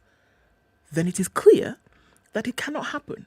You're saying this will happen, but we're reading in the news on a daily that one side of the matrix is making losses, another side is making gains. At what middle ground will you come to say, let's then reduce prices for Kenyans? And you can see that it is not possible. But these fellas keep advising the opposite. And I think that's where the issue is. That you say things that are just not feasible. With the current state of things, as you attempt to balance, it is clear that it cannot happen. But in the moment when your chief executive comes to ask you what can we do, I don't know if you're like a deer stuck in the headlights and you don't know what to say, or you want to give an impression that something can actually be done. And then you throw the lot of us into this bit where we're saying, we thought that we could have lower electricity prices. But the truth of the matter is that from the beginning, it was never going to happen. And I think that's what we need to maybe grasp the reality of. Okay. That even this next administration, it will not happen. Okay. Now, if you were the boss, all right, of an organization. I thought it was still at Kenya Power, but you're the boss of an organization, right? And your team comes and tells you, so we're going to do this, and the other within these timelines. And you ask the questions. Okay, so does this make sense? No, let's go back to what you had said earlier. So how did you arrive at this? Then they explain and they say, this project can kickstart. And then these are the milestones. And you give your go-ahead. What do you do when you realize that what they said is completely impossible? Head should roll. Absolutely, head should roll. And then you should tell your people the truth. Head should roll. Those two things ought to happen. It's interesting because I had a conversation yesterday and they said, look, even if you have planned something, this was what your intent was, and you've delivered the communication that this is what we intend to do.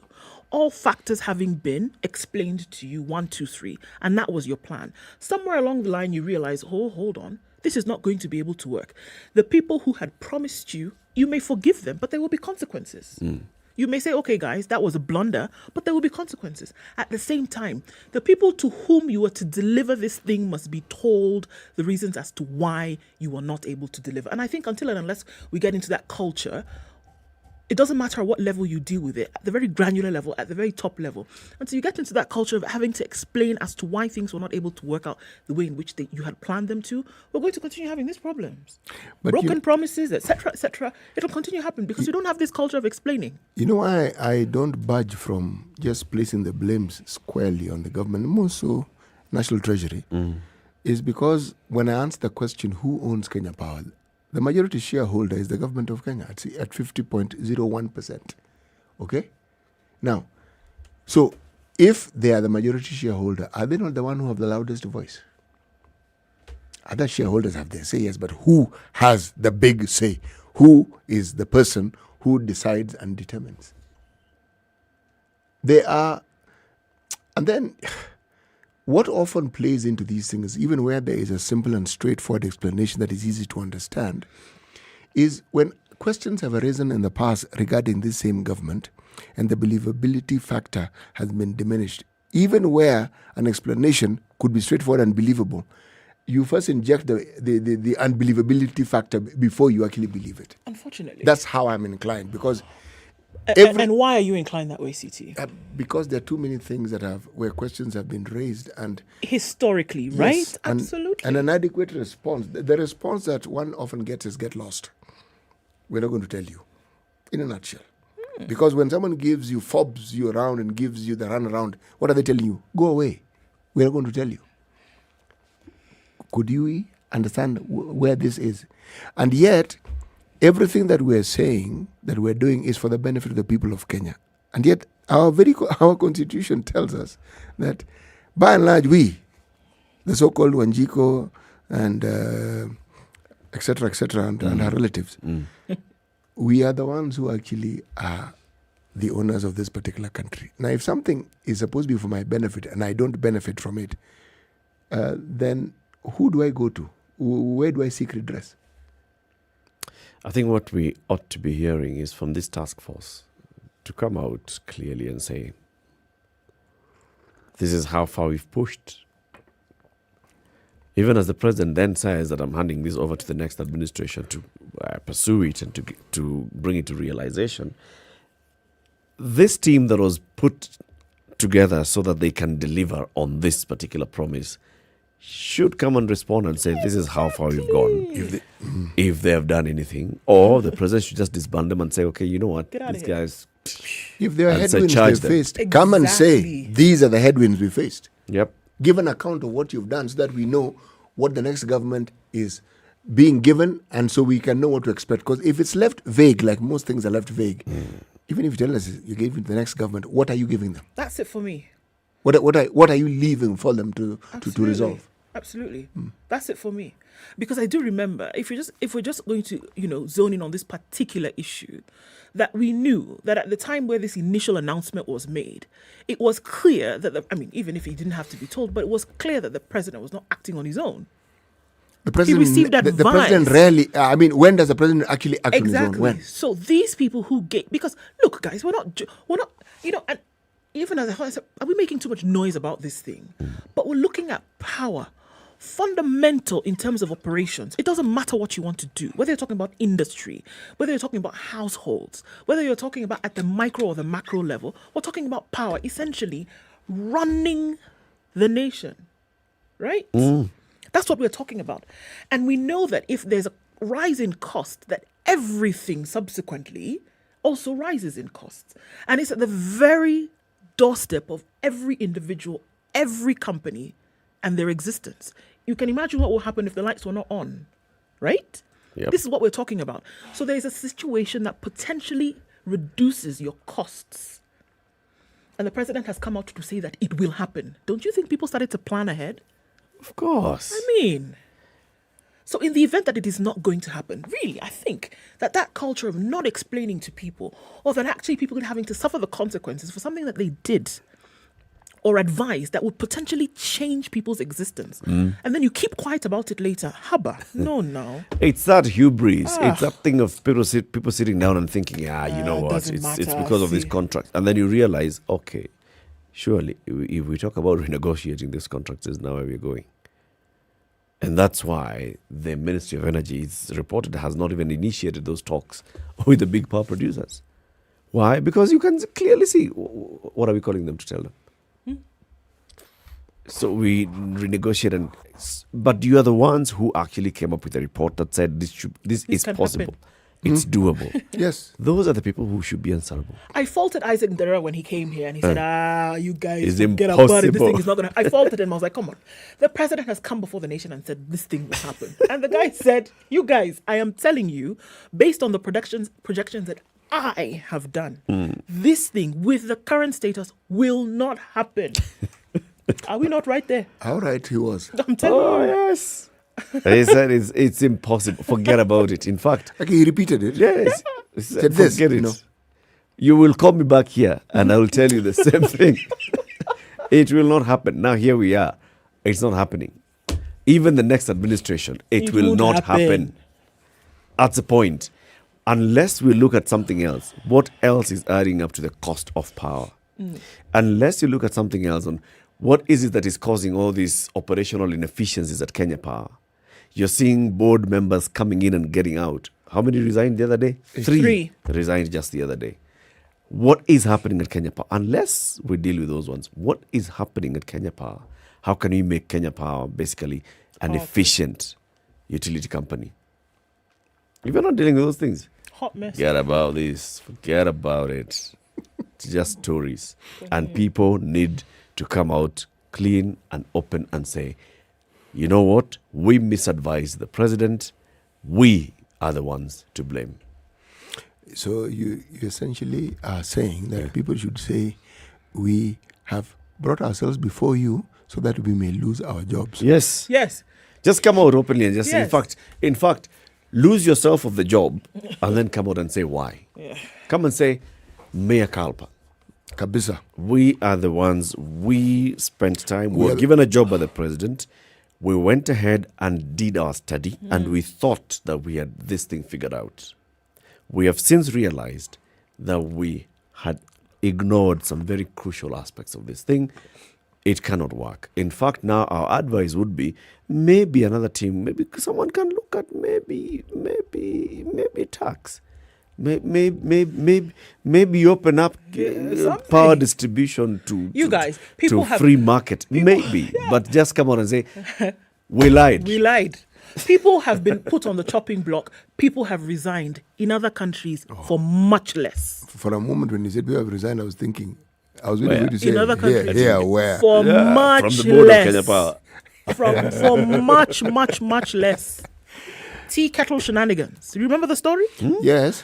Somebody moved from one office to another and a coffee maker was left. Chick said, Omo, they'll say I stole tea kettle. But even that one is a bit too much. That one was just... What? But the index. See, you know when you know the kettle was, you just take it back. Return the kettle. My point being, something like this. But you know what? What are you met with? The resounding sound of silence right now. Those who gave the information, those who advised the president, those who did the fake projections, because as far as I'm concerned, they're fake projections. All of them, they're quiet right now. And what were we fed last week? The next administration will deal with it. For now, it doesn't seem as though. You know. But there's a lot. Anyway, let's take a break. Okay. It's coming up to 7:30. This is Kenya's biggest conversation, the situation. We promised that we'll be having a conversation with Busi Tembekwaya. He's a venture capitalist, a business mogul, entrepreneur, author, global speaker, who will be speaking at the MSK Marketers Summit this year. It's taking place at the Kempinski today. And then from tomorrow to the 24th, it's scheduled to take place at the Sarova White Sands in Mombasa. Busi Tembekwaya is one of the key speakers. Unfortunately, he has been taken ill and he's now able to join us this morning for this particular conversation. We wish him well and quick recovery and hope he'll be able to then address the delegates who will be attending the Marketers Summit in Nairobi this morning. Let's take a break, take a look at the traffic, under weather. Conversations continue.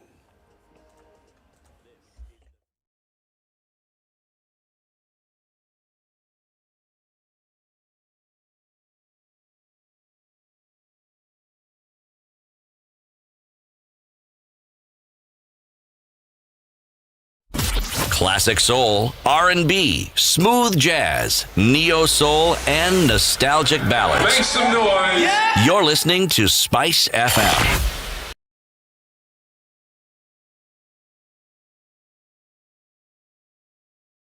Guess what? Cold Stone Creamery has amazing deals for you to indulge every day. This month, enjoy deals on 2 cups of creamy delicious ice cream from as low as 600 shillings and ice cream cakes from as low as 1,800 shillings. Visit any of our stores in Nairobi or Mombasa and indulge. Cold Stone Creamery, the ultimate ice cream experience.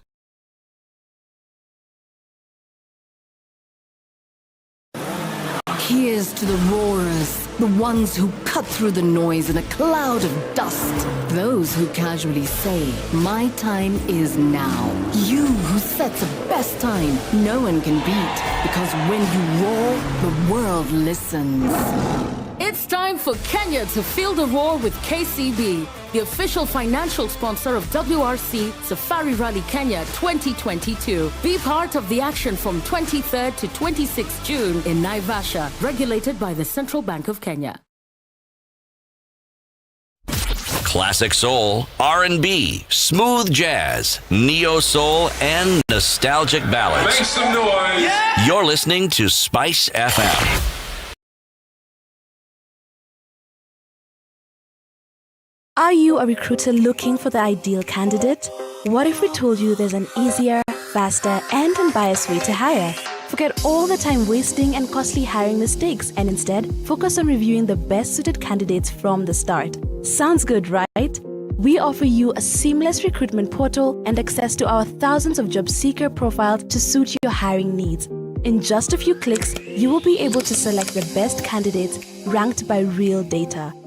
Sign up today by visiting jobs.digga.co.ke and start your journey to efficient and effective hiring.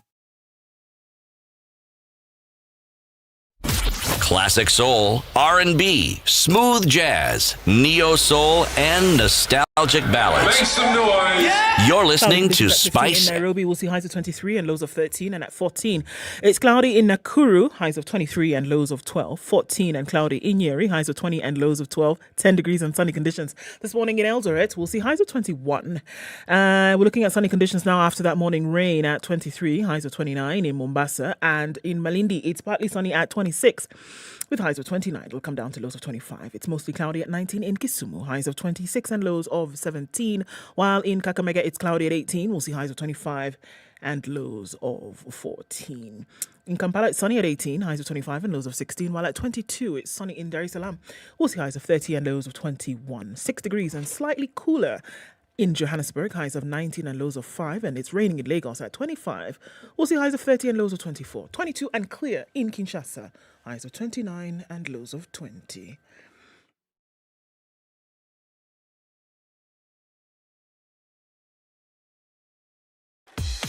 Welcome to Spice FM, the best exclusive radio station bringing you the best mix of the best music ever. All right, so we're looking at heavy traffic still continuing on the Thika Superhighway this morning. We're getting into the city and it's quite heavy as you go towards the Pangani underpass. Looking at the Thika Superhighway, that's well past Clayworks, well into Kiambu County this morning, and it doesn't look pretty at all. So this one we have to sit tight for. Looking into the CBD, quite some traffic as you're getting in and out. We're looking at Kiambu Road also, that's building up in and outbound traffic, as well as on Limuru Road this morning. Into the belly of Westlands, looks like it's going to be pretty heavy, at least this morning. Don't forget, you can use the Red Hill Link Road to get out into the city much quicker. We're also looking at traffic that has built up on... Oh, wow. Langata Road this morning has already started to do that thing that we expect because of that construction on that interchange. So we'll keep an eye on things. Mombasa Road not looking too bad, at least for now. Lots of folks using the expressway that we know. We'll keep an eye on things this morning. Let's talk on SpiceFM. KE on Twitter. Text 40127.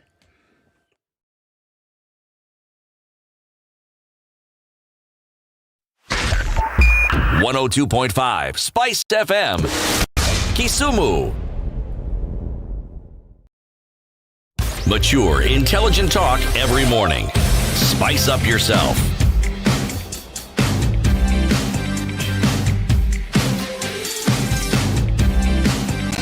Mornings done It's right. 25 minutes. 94.4 Spice FM, Nairobi. So, while I was away, we moved back to June. And Yes. this is because of the realization that this power story was just a story. This power story had a lot more to it than we realized. Yes. And it's one of those things where you get the impression there's what you know, and the sum total of it is you know nothing. Yes.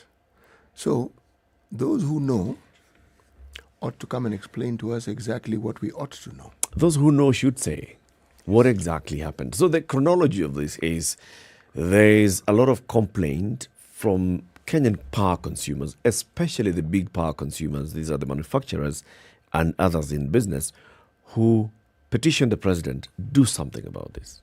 The president hears them. The president forms a task force to review the situation of the power. Task force presents its report to the president and says, you know what, Mr. President, we can actually reduce cost of power, make it more affordable by 33%. Okay? The president looks at it, reviews, sits down, I'm sure pokes holes and asks questions. I'm not sure. I'm hoping, I'm expecting that he did this.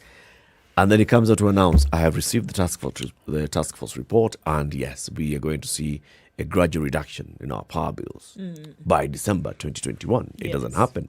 He says, okay, keeping that promise, we shall start with 15% first and then another 15% later. And in fact, he says, I am now forming a team to implement the report of the task force. And who's in the team of the implementation? Is in the team, the same task force team has now been brought in to implement the report. It comprises electrical engineers. It comprises tax experts. It comprises investment bankers, people who understand financial matters. They have been brought together. And then a new energy CS is brought in. A new energy PS is brought in. People, deal with this thing. Meaning, a lot of new energy has been brought into this thing. Yes. Here we are. It's clear that nothing has happened. According to that report in the Business Daily last week, the Ministry of Energy has actually not even initiated talks with a large independent power producer. According to that report, they hadn't initiated.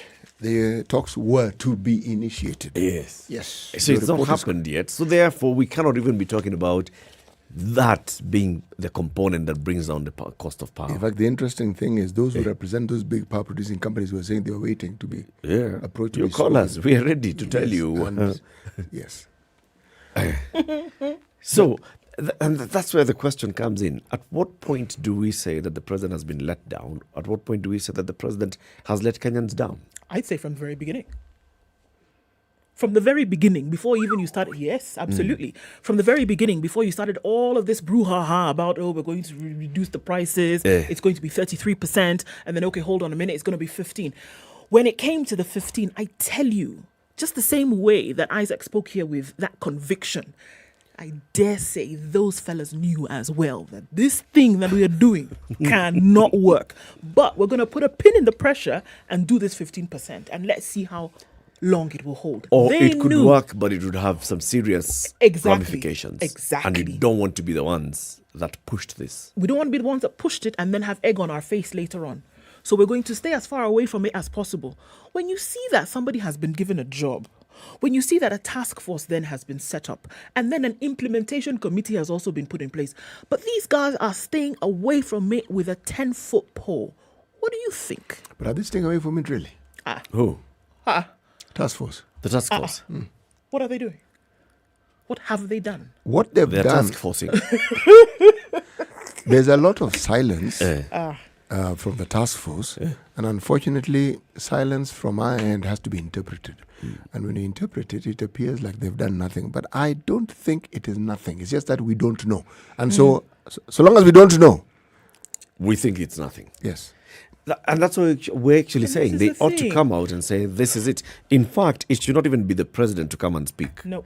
It should be the Energy CS Ambassador Dr. Monica Juma, flanked the task force and the management of Kenya Power, there coming And to say this is the Principal progress Secretary, reports. don't leave that fellow out. Yeah. The retired Major General. Yes. Sit there, General Kihalangwa, speak and say progress reports. This, as we head towards realization of a further 15% drop in Kenya Power, this is where we are. Or as we head not to the 15%. The challenges we are facing and what we want to see done, and this is what we are doing. This is where we are. The president ought not to speak on this. He shouldn't. It's actually not his task. It's not his mandate. It's actually not his baby. He's given people a job to do. Do the job. Yes. For whatever reason, you cannot do the job. And that's what I'm telling you. This is the problem with not speaking. This thing that you're saying, CT, is the issue with non-communication. Is that you then leave a free-for-all for anybody to speculate about it. We don't hear anything, you're quiet. It must be that you did nothing. Of course, we know that nothing was done. But just like Eric is saying, it is possible that they've come up with this plan, but they realize, hold on a minute, guys. If we do it like this, this is what could happen. And we don't want to be the ones to take the flak for it. Say it. And I think that's the issue. Take a number of any of the issues that you see in the country that have gone belly up. It is because at some point somebody knew the truth and decided to either go with it or not go with it and decide to not communicate about it. And at the end of the day, we have a mess of a situation that we can't deal with. That we cannot deal with. The other day, were we not shocked here when we were talking about Aurora and Kimmerer, and there's some 5.1 billion shillings that Kenya is supposed to be paying in form of a loan for things that don't exist? No. We never received the money, just so that we understand. The money didn't even come to Kenya. Apply the same formula. Yes. At some point, when this thing was going belly up, somebody knew about it. All along. And didn't speak up about it. And decided to go with things as they were going south. And this is what I'm talking about here. Something as sensitive as power that touches every aspect of your life. And then the president says and announces to his people that he is shepherding, that this is what is going to happen. They make plans based on it. And then you may have hit a roadblock, but you decide not to speak about it. After all, the president said that we should do. This thing called government is a tough thing, man. It's a tough thing. No. That's why you even see the president forming the president's delivery unit, so that he has a team that's close to him that works in his office, that follows up on all these state departments, on all these projects. Come and can you just get reports and bring me reports? PDU, we had Andrew Okoh here, the head of PDU, the other day, and he was telling us this is what we do on a daily basis. We're basically touching base with every CS, every PS, everyone who's dealing with the project. How far are we? How far are we? We are supposed to be moving to this point. And some of those things are very simple things, like Andrew was telling us. You realize that we're supposed to be building a road, but you see, for us to build a road, Kenya Power needs to come and uproot their cables because there are cables lying there. Or, the local authorities have got to come and move some billboard somewhere, and local authorities are just sitting there, not aware. And the minister in charge of roads need to sign off on this. And then the treasury needs to sign off on this. The other. I said, but you guys all work for the same government. Imagine. Yes. And it has to be something, even Andrew was telling us, a meeting where they sit and the president says, so who needs to do what? Oh, CS Rotich needs to sign, do what at the treasury, and come. I'm heading out for a meeting. By the time I come back, I want to see this thing has moved. Imagine by the time the president is actually having to do that, you need to sign. Sit here, sign. Let me look at you. Let me see. Let me see you signing. It's where you sit back and you actually feel. Sometimes I sit back and I look at the work that we see. Things have happened. And then the frustration with which the president speaks sometimes, and you can actually see it and feel it. And when you speak to such people who are working with him and close to him and in other departments of government, and you hear the frustration, we are supposed to be creating something. We are supposed to be building a market. For us to build a market, we need to be land. Lands need to do you need the president to come in on such a matter? I mean, surely. It's not the president. Surely. Apparently they do. You know, when you talk about that, you know what comes to mind? It's like the president wanted to be the headmaster of this secondary school called Kenya. So the president suddenly finds his frustration that he's teaching kindergarten. He has to supervise everything. everything Including now. your bathroom breaks. Oh, yes. Has the teacher come in? Yes. Yes. The first lesson should be at 8:03. Yes. Has the teacher gone to class at 8:03? Yes. Did the teacher start by taking roll call of the pupils who have attended class today? And have you done register? Have you marked register correctly? There's a parent so who has said the child is not coming. Does the teacher know? Does the teacher know? So, the issue, you preambled it well. This being president is a very difficult thing. And a thankless job. No, it's absolutely thankless. But then the question that one asks, therefore, is this. The noticeable projects that have begun and have been completed within, by my estimate, and again, I have been conditioned by time and experience, a very short time. So if this is the length of time that project should take, you then ask the question, what about these many other projects that we started and were supposed to have ended God knows when, and have, since God knows when, never ended? Yep. Or never come to completion? Yep. You know what? Yes. Then maybe, it's really sad, but maybe those projects that you've actually seen that have been finished with that speed and alacrity then have received that micromanaging. And that's why they've been completed, and in the manner in which they have. What remains indelible in my mind is when former President Daniel Arap Moi was being buried, and Uhuru Kenyatta rocked up at Nyayo Stadium to supervise the work that was being done by the NYS and everybody else. And by Tuesday... No, someone else was doing it, by the way. But look, that and it was a different entity. Yeah, the NYS came in now to actually get this thing moving. His eye on the situation is what kind of got folks to sit up and buck up and let's move on with this thing. And that's what I'm saying, that it doesn't need to be that way, but that's clearly how it is. And that are we getting to the point whereby you say, those that have not finished, like this road that Eric complains about every day that goes then from Machakos, the junction of Machakos coming this way then towards Kitengela at the interchange, that has been on for I don't know how many years. President launched it before he started campaigning for re-election in 2017. So does it mean that until and unless he comes back and has a look at it and say, Oga, I thought you had finished this thing. Why are we still here? Until that happens, we're not going to see an accelerated development of anything.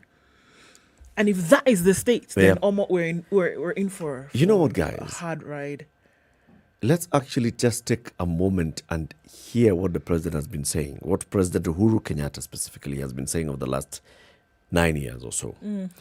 In his last speech at Uhuru Gardens, what was it? 1st of June? Madaraka Day. He brought in that issue, and he said, many have been saying that I'm militarizing the government by allowing the military to take up some of these projects.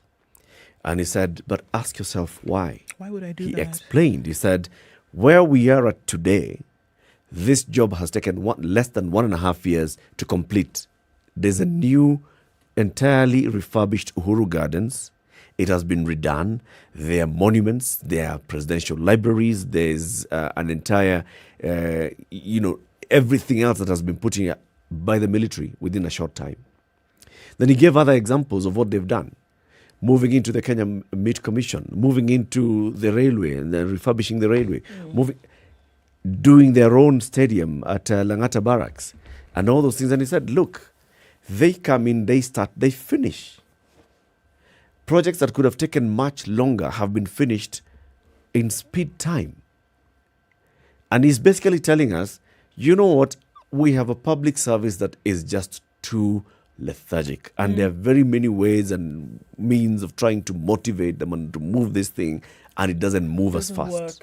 It doesn't work. And that is why a new form of disciplined service needed to have come in. In this world we are seeing. Can you fault him in the light of what you've seen? Can you fault him for that action? And you actually sit back and you feel the pain of the man. You do. But, if we were to perhaps give this matter a second look, all right? I'm going to give it a second look. Okay. I'm going to give it a second look because I've had occasion to chit-chat with people who are in this task force. In great detail. One of the things that is clear is that the task was Herculean. Our beef, of course, is Herculean or not. You have not told us why it was and how it was. But the thing that is clear is that they did do work. Yes. There is a report, and it is scheduled for the end of this month, where they will give a complete report of, all these things we're talking about. Left went south and south went east, and this happened and the other. But the details of what will be given to the president will be what was achieved, what has not been achieved and why it has not been achieved, the obstacles to the full implementation, and how to overcome these obstacles. There will be a report. Okay. When? End of this month. This month we are on the 20th. By the way, as in this month, not as in end of this financial year. Yes, this is what It's we are. interesting that you say that. I think it's really funny because this month that we've been talking about is what that brought us in this problem in the first place. Exactly. Yes. So it's now this month. This month of June. Yes, not this month of March. Yes. Okay. So the frustration. So the task force is frustrated. They understand and they have been frustrated because not they have been unable to do what they're supposed to do. They have been, but they've been frustrated. And they themselves, because of this, understand the frustration that Kenyans feel with regard to this. But also, the truth of the matter was, this was a difficult task. And what doesn't come out and what they don't say clearly, but what I am going to surmise, is that the endemic issue that we always have with such projects are what we call personal interests that they encounter. And these personal interests are not some nebulous matter that is akin to a pie in the sky. It involves individuals, the decision-making process that these individuals have, and the influence that they have. So as you move forward, they are also moving with you and blocking. As you move, they also block you. So I'm hoping that when this report does come out, that the finer details of these matters will also be brought to our attention so that Kenyans can actually understand. I hope so. I also hope so. And I hope it'll be the truth. You know what I'm expecting, CT? Is that the final report that they hand over to the president will just be the formality. No, that's what we'll be told about. That will be the formality. The details we may not be told. By the time we were getting to December, this team must have been reporting to the president. Yes. And they must have been reporting their frustration. Yes. And seeking the president's help in unlocking some of these areas. Yes. So by the time even we're getting to March, the other March. Yes, okay. Yes. The president must have been aware of what the task force is facing and what the task force is able or unable to do. Okay? So this whole thing of they are preparing a report, See, they already gave the president the reports as they're going on. But if you give a report piecemeal, surely, so you bring it together and then you bring final. I mean, Kwani. Nisawa. Have they stopped working? That is their exit report because their time will be coming to an end. They should have come out in March. Absolutely. To say something. They should have come out in December, the first time the promise was made, and said, that by December 33% is going to drop. They should have been giving us those periodic And you know what makes this thing a little stickier? Is that we heard from the office of the president last week that, you know what, this whole thing, we're moving it to the next administration. This information has come to us before this report from the task force. Yes. It's destabilizing. Yes. So it's great that the reports will come. Unfortunately, we will not receive all the details, that's for sure. Number two, it comes after folks have already been resigned to the fact that, guess what? The power bills will not come down. That's it. Your report coming at a time when it is coming doesn't do anything for people in terms of their psyche and resolving issues that they had when it came to the possibility that the power bill would come down. Because at the end of the day, what have they heard? The bills won't come down, period. You are aware that I work for the Situation Room Task Force, not the Kenya Power. I'm just telling you, because you were preferring, this position of, your people on the task force. Yes. When the president... When Eric began to sit with the CT. Okay, carry on, Eric. When the president took office in 2013... Yes. He took in a couple of advisors to State House. He did. Right? One of them was a former Mandera MP, Abdikadir Mohammed. He went into State House as the president's legal advisor. Legal. Right? Right. Abdikadir was then appointed to head a task force by the president to look at all these parastatal state agencies and advise the president on how best we can make these things work. We can optimize their functions and yes. They gave him a report. Merge these ones, fold these ones, privatize these ones, sell these ones, do this and the other. All right? Report was given. To date. As we speak. Here, now. No. In this country of Kenya. No. In the year 2022. Report given, and then those things now come in. When it comes to implementation, personal interests of the various people, whether in government or outside government, who have close connections with people in government or outside government, come into play. So are we saying, Eric, therefore, that because of our new constitution, the powers that we previously saw in other presidents, our president, one Uhuru Muigai Kenyatta, doesn't have? No, he has sufficient power to make things move. Okay. But the thing about making things move is it's like what Professor Mutunga is saying. It's radical. I'm sure by the time the members of the task force were presenting a report to the president, they must have sat back. I mean, these are people who have headed big institutions. The power engineers are power engineers who have they are not new visitors to Jerusalem. No? The power engineers understand power issues, right? The tax experts have run big multinationals, some of the big four in this country. They have run big projects. The chair of that task force, Ngomi, has done many things as an investment banker. Okay. I mean, he was chair of Kenya Pipeline. And we saw how he turned it around. Yes. Yes. So by the time they were presenting a report, it's something that they had actually looked and using that managerial mindset they had seen, so this can be done. They hadn't factored in the political side of this. Maybe the task force should have had a politician. Maybe they factored or a political advisor. Maybe they factored. Yes. Maybe they. Political advisor tell me wacha niwaambie ni sawa. Lakini sawa. Lakini you know what? You need to However, because you need to talk to this guy. Oddly enough, we will push anything that seems a little difficult to explain into the political realm. I prefer the argument of personal interests and interested parties. It makes more sense to me. But the reason why it makes sense, disturbingly so, is that these interests must be really entrenched.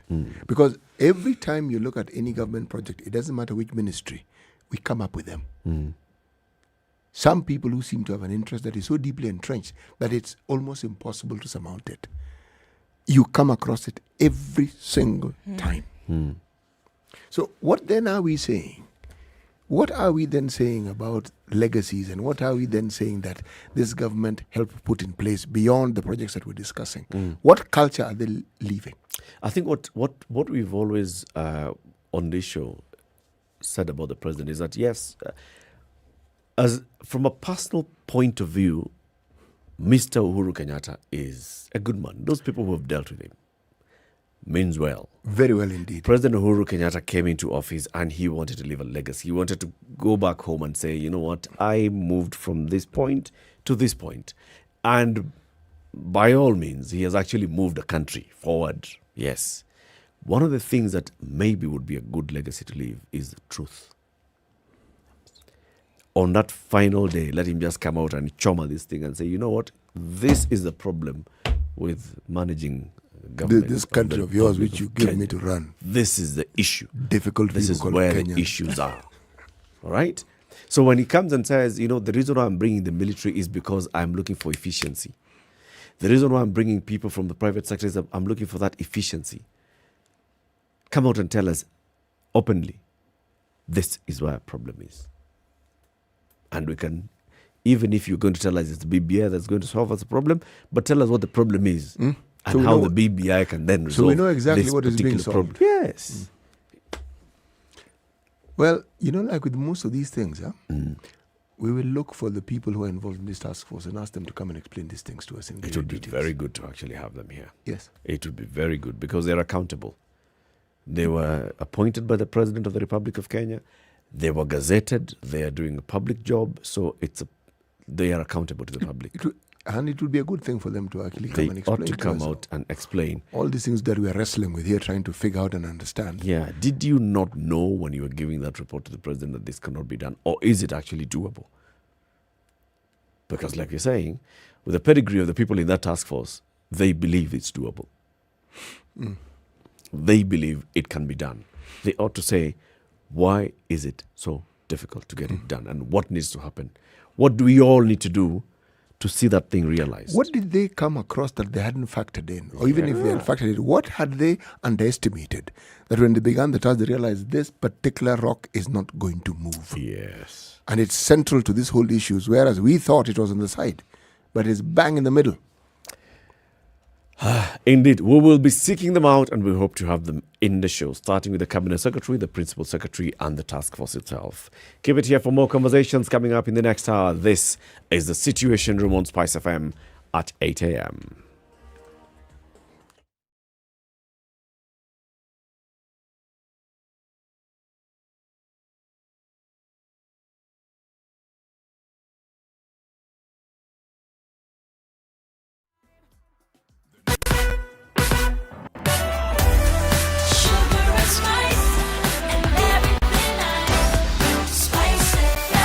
Spice up your life.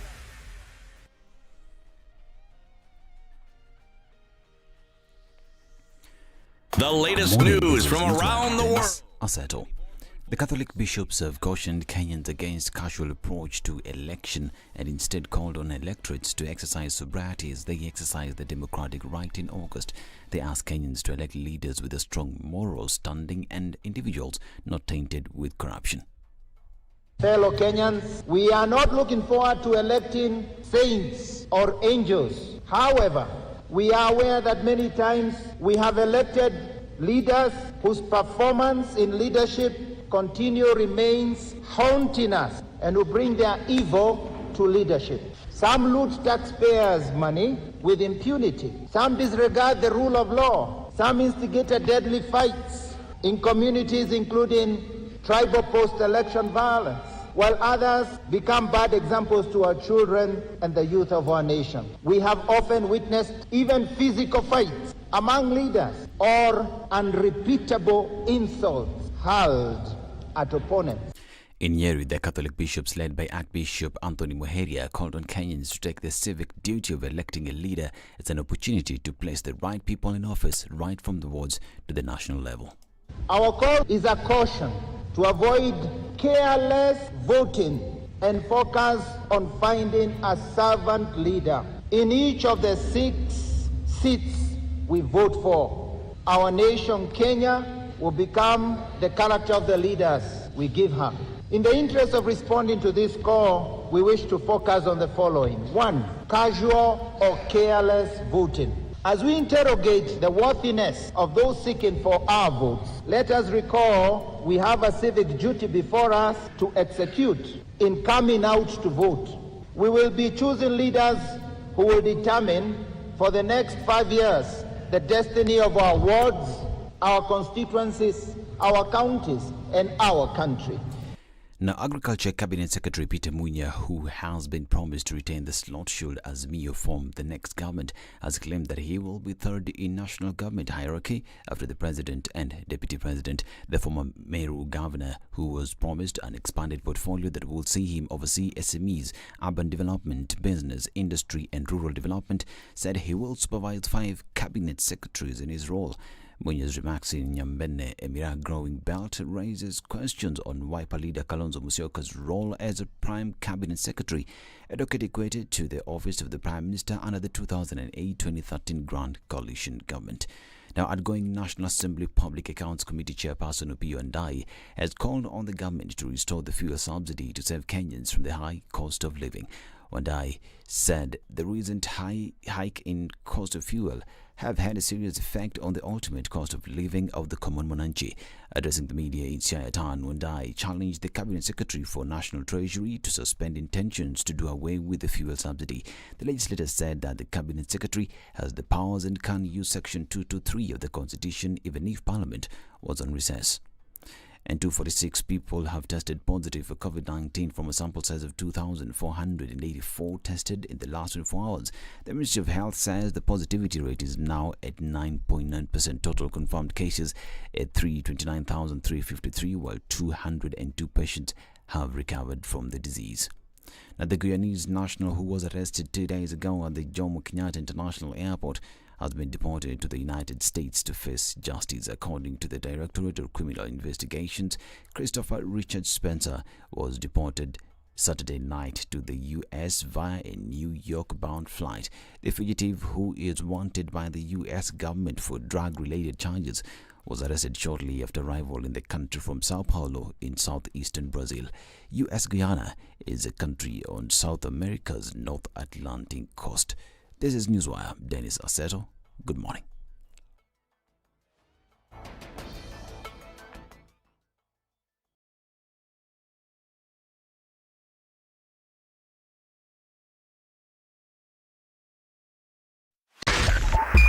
.5 Spice FM. All right, looking at the traffic situation this morning, and we're seeing that hold up still continues on the Thika Superhighway today. Just looking at different parts of the city, a few accidents here and there. Hopefully we can just keep things going as they have been. Visibility is poor in some parts as you're going into the western part of the country. And so we're still keeping an eye on that. The Thika Superhighway dealt it heavy this morning, and we're still looking at that coming out from Kiambu County. Well beyond Clayworks today. So we'll just keep an eye on that. There was an accident, unfortunately, that happened on the Thika Superhighway as well. We're still dealing with the dregs of that this morning, just around Allsops. Coming off Mombasa Road looks pretty good. The industrial area circuit also delivering some traffic here and there, especially on Jogo Road, heading out towards the City Stadium roundabout and then through to Landis. Apart from that, doesn't look too bad. Langata Road, always that thing. It continues. Let's talk on SpiceFM KE on Twitter. Text 40127. We want to keep things moving this morning.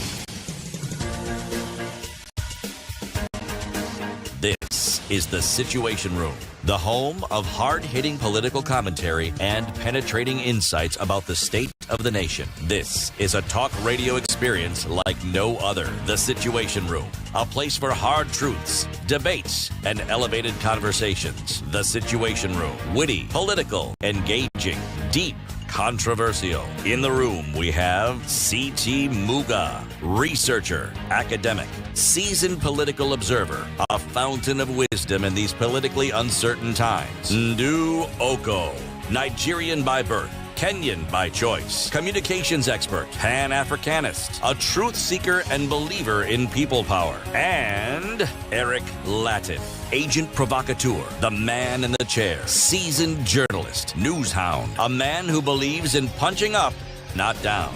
It is 7 minutes after 8. Good morning and welcome to the third hour of Kenya's biggest conversation this 20th day of June 2022. Happy Monday, happy new week. We are live on SpiceFM, we are on YouTube, on Facebook, and we are also live on KTN Home for the next 1 hour. We have a guest in the studio. Before we introduce and welcome now to the show, let's hear the day's proverb, CT. Yes, this is our final proverb from Pemba. A hungry man observes no taboos. A hungry man observes no taboos. Yes. There was a book written by a Nobel Prize winner. Good Earth, it was called. And one of the things that it spoke about was the Great Famine in China. And it talks in details about how people were eating mud. People were eating roots, things that they had never thought they would eat. To stay alive, they then ate. If you look at the eating practices of very many nations, you will find that necessity became the mother, the driving force behind even their dietary inclinations were brought about by necessity. They may have begun in one way, but a time came when they realized, excuse me, even this is food. Yes, so. They say it's taboo, then it they becomes realize, the only no, thing that's this available. thing, it can be eaten, we're going to eat it. Yeah. Yes. It's taboo to eat donkey in some communities, but in others it isn't. If push comes to shove, you will end up doing that. Wavinya Ndeti is the gubernatorial aspirant for Machakos County under Wiper, and she is going for this seat for the third time. She joins us in the studio. Good morning. Good morning. It's good to have you on the show. Welcome to Kenya's biggest conversation. Thank you. Welcome, and I feel comfortable occupying the hot seat. That's the hot seat of the conversation. Okay. You have been on various hot seats before. I mean, this one is nothing. You just came off one just yesterday. And where the IEBC now said, all right, all hurdles have been cleared. You are free to contest in the August 9th election. What was the issue and how did that make you feel? You know, being a woman politician, I've gone through so much in my life that I've just developed a thick skin. Yeah? If you remember 2017, I was taken to court more than 7 times. People saying that I was not a member of WIPA. Yeah? But at the end of the day, I proved them wrong. And I should have learned what they were trying to do. They were trying to make me waste my time in court. Yeah? If I knew better, maybe I would not have spent all my time going there. I should have just let the lawyers go ahead and do it. So from that, I learned. So this time, I did not even waste my time going to court because I know my documents are very okay. Yeah? Somebody went there, 2 people, questioning my documents. My certificates have been there for close to 30 years. Yeah? 30 years. And I studied in London. I studied at the South Bank University and City University. And it is very simple. If you are doubtful about something, why don't you just go to the university and get the information? So those, and again, people do not understand maybe the UK system. The Kenyan system is different from the UK system. How so? I did a certificate in business systems analysis and design. I did a graduate diploma, in business systems analysis and design. I did an advanced diploma in business systems analysis and design. And then I did a graduate diploma in computer studies. That is 4 years. Okay? With a graduate diploma, which is more, you Google what a graduate diploma means. It's even higher than a degree or equivalent to a degree.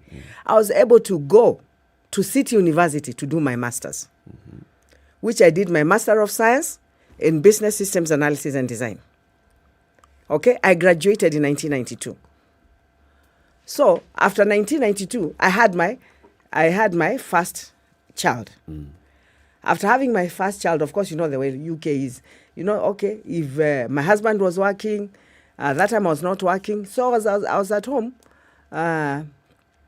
taking care of my child.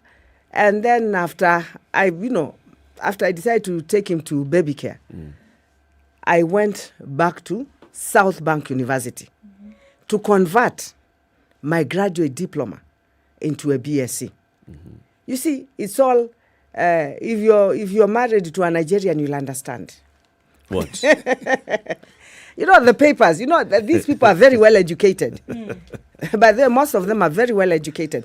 And my husband just told me, instead of having this graduate diploma, why don't you just go and convert it into a BSc? What does converting entail? So, converting entails, I had to do 1 year. Yeah? I had to do 1 year at the university, at South Bank University. 1 year, I was given credit on some modules because I'd spent 4 years. Right. Yeah? Right. I'd spent 4 years doing my certificates, my diplomas, my advanced diploma. So I had some credits. With those credits, I was only able to do 1 year, and then I did a project. And then my graduate diploma was converted into a BSc in 1995. You see, those are the things that people do not understand. Now, I don't even need to justify. You were converting the BSc after you already done the masters at City the masters, but I could have stayed with my graduate diploma because it is equivalent to a BSc, even higher than if you Google what a graduate diploma. It is very clear there. But I just wanted to have that, BSc. So 1 year, I went to convert it. Yeah. So I would have my diplomas, my BSc, and my MSc. I even went to Harriet Watt University to do my MBA. So these people, if it's chewing books, bwana, you've done it. I've done it. I've done it, and this I owe it to my parents because they really encouraged me. So this puts a lid on the questions that many folks were asking about. How is it possible that Wavinya would have been able to go to graduate school before she went to undergrad? So this kind of should shut down that argument or that question. It should shut it down. Yeah, because I had my credits. Yeah? I have my credits. It isn't just not understanding the London system, it's also understand the Kenyan system. Yeah. Because even within this country, when you get to a diploma or a higher diploma, you can go direct to a master's. When you get? You can go to a master's. From diploma, higher diploma, you simply move on to do a master's. To your master's, because it is assumed that those diplomas are the equivalent of a first degree or even they go beyond. Or even higher. Then, yes. Yes. To understand it, you would need to have understood the polytechnic system we had in this country. Yes.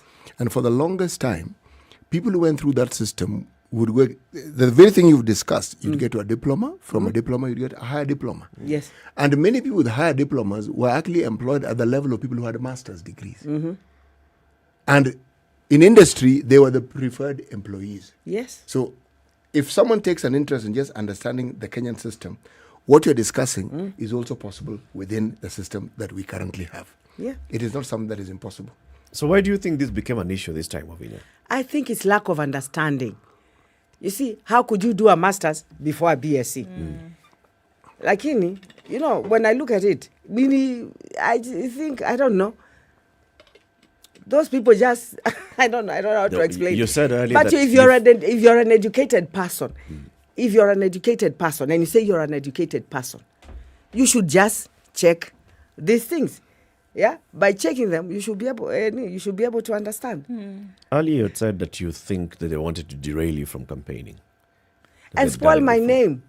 You understand? Spoil my name, or this woman, or she, to try to portray me in another way, because Kenyans know me very well.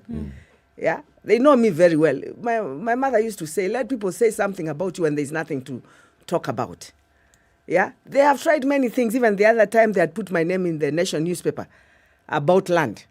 Yeah, which my brother took people to court. It's my father's land. It's over 1.5 billion. Why should we leave our land to somebody worth 1.5 billion if they have grabbed our land? My brother is the one who's in charge of my father's properties. And he took them to court. So they went and when they put all the corrupt governors, the people who corrupt governors, they went and put my name there. And the land, number one, does not belong to me. We are 10 in my family. We all have shares in that piece of land. So this is just a smear campaign. You understand? To try and spoil my name. Yeah. But one thing I believe, there's a God in heaven, one. If Jesus went through so many things, and today he sits at a very beautiful place, who am I? If we look at the business of smear campaigns, Wavinya, that people more often than not involve themselves in smear campaigns because they feel as though the subject of that campaign is a threat. Right? Yeah. Now, why would you then be a threat to whomever it was, especially looking at this seat that you're gunning for? I'm a threat. If you look at the polls, I'm ahead. You go on the ground, I'm ahead. And, I asked for a seat in 2013 and 2017. And 2017, God knows I won. Yeah? Now, when these people go on the ground, yeah, they can see the way people are reacting to them. Yeah? They are saying, Kiti Niama, Niamama. Wavinya has asked for this seat for a long time, and we feel it is time that we gave Wavinya this chance to lead us in Machakos. It is about threats to try and portray me, to bring me down so that they can come up. Yeah? But they don't know there's also a God in heaven. It's very silly for you to start something that you're not even going to win. Yeah? In fact, I was at peace with myself. I said, I remember telling one of my friends, these people are wasting my time. South Bank University is just one phone call away. City University, where I did my master's, and by the way, IBC just needs one degree. 1 degree. Mimi niko na ngapi? 3 diplomas. Na 3 degrees. Sasa, ninatakikana tu ngapi? Moja. And they are very silly. If you, I'm sorry to use that. Even when you hear, let me tell you, there are people who speak English. Yeah? But it's like there's a lot of Kikuyu in it, isn't it? And those people are very well educated. Professor Wangari Maathai. Yes. And they do better. They do better than even... You see, when the kizungu mingi, haileti chakula kwa meza bwana. But let me ask you this question. When you went through the process to the point where now the discussions around your qualifications came in the previous elections when you have presented your candidature, was the process the same as this one, or was this particular process different? And if it was, in what way was it different? You see, you take to the Commission of Universities. You do the same thing. Same thing. You cannot be cleared by IBC because you're cleared before you're cleared by the Commission of So walk us Universities. through. Who do you go to first? You go to the Commission. You go to the Commission. Yes, and the Commission has got to clear you. When they clear you, that letter is the one you take to IBC. Which means for clearance. The Commission are the ones who do the due diligence of probably getting they do the due diligence, yes. What have you. Yeah. Yes. They are the ones who do the due diligence. Yes. That is their work. Yeah. If they are certified, they give you clearance and you take that clearance to IBC. Yeah. So by the time IBC is getting the letter, the heavy lifting about whether you qualified or not, that has been done. That has been done already. So by people the Commission. People are not cleared by the Commission, therefore cannot actually go to the IEBC. No, you cannot go to IBC without being cleared by the Commission. You'll be sent back. They'll not even clear you. They can't clear you. The Commission has to clear you. So essentially what this means is the nuisance factor that you're alluding to seems to be gaining more and more credence, wouldn't you say, Eric? It comes to the fore. But then I'm also wondering, Lavinia, why always you? In 2017, you had similar issues. But men... This is when the famous Eliondwele Sipite... You see, I'm competing these men. The problem are these men. These men are just scared of women. The people who are fighting me are men. I'm a woman. Yeah? They cannot understand how you can have such a strong woman politician. You see, that's the problem. And the ones who are fighting me... You're not the first strong woman politician, even from your region. But if you look at their lives, they have also gone through a lot. Most women have gone through a lot before they get where they have gotten now. But you've been there. If you there sit with already, Ngilu, Lavinia. Maybe you'll ask her history. If you sit with even Martha Karua, she will give you. You know, us women have to go through, we go through a lot. And I think that the bottom line is that I'm a threat. I'm a threat to these opponents, especially these men. You remember last time, there were 2 men fighting me. Yeah? Competing with you for the seat. Competing with me. Now, there are how many men? There are 3 men competing with me. Yeah? But in life, if we don't show the young girls how to be strong and tough, there's a reason why God has put us here. If I was to crumble, then I would make so many people behind me crumble, especially the young girls, the young politicians who are coming up. I have to show them how to tough it out. I don't want to seem like I'm belittling the fact that, yes, you're a woman candidate. Yes. Like I was saying, your region has produced Agnes Netei, Charity Ngilu, and others before. How was Agnes Netei brought down? By propaganda, people talking so many bad things about her, connecting her with other people, even going to destroy her marriage. You know, these people have gone through so much. That's these true. women have gone through a lot. And let me tell you, first, I thank God for my husband. My husband was a very strong man, and God rest his soul in eternal peace. People used to come and tell my husband things. And then my husband would say, you know what? When I was meeting my wife, I was not with you.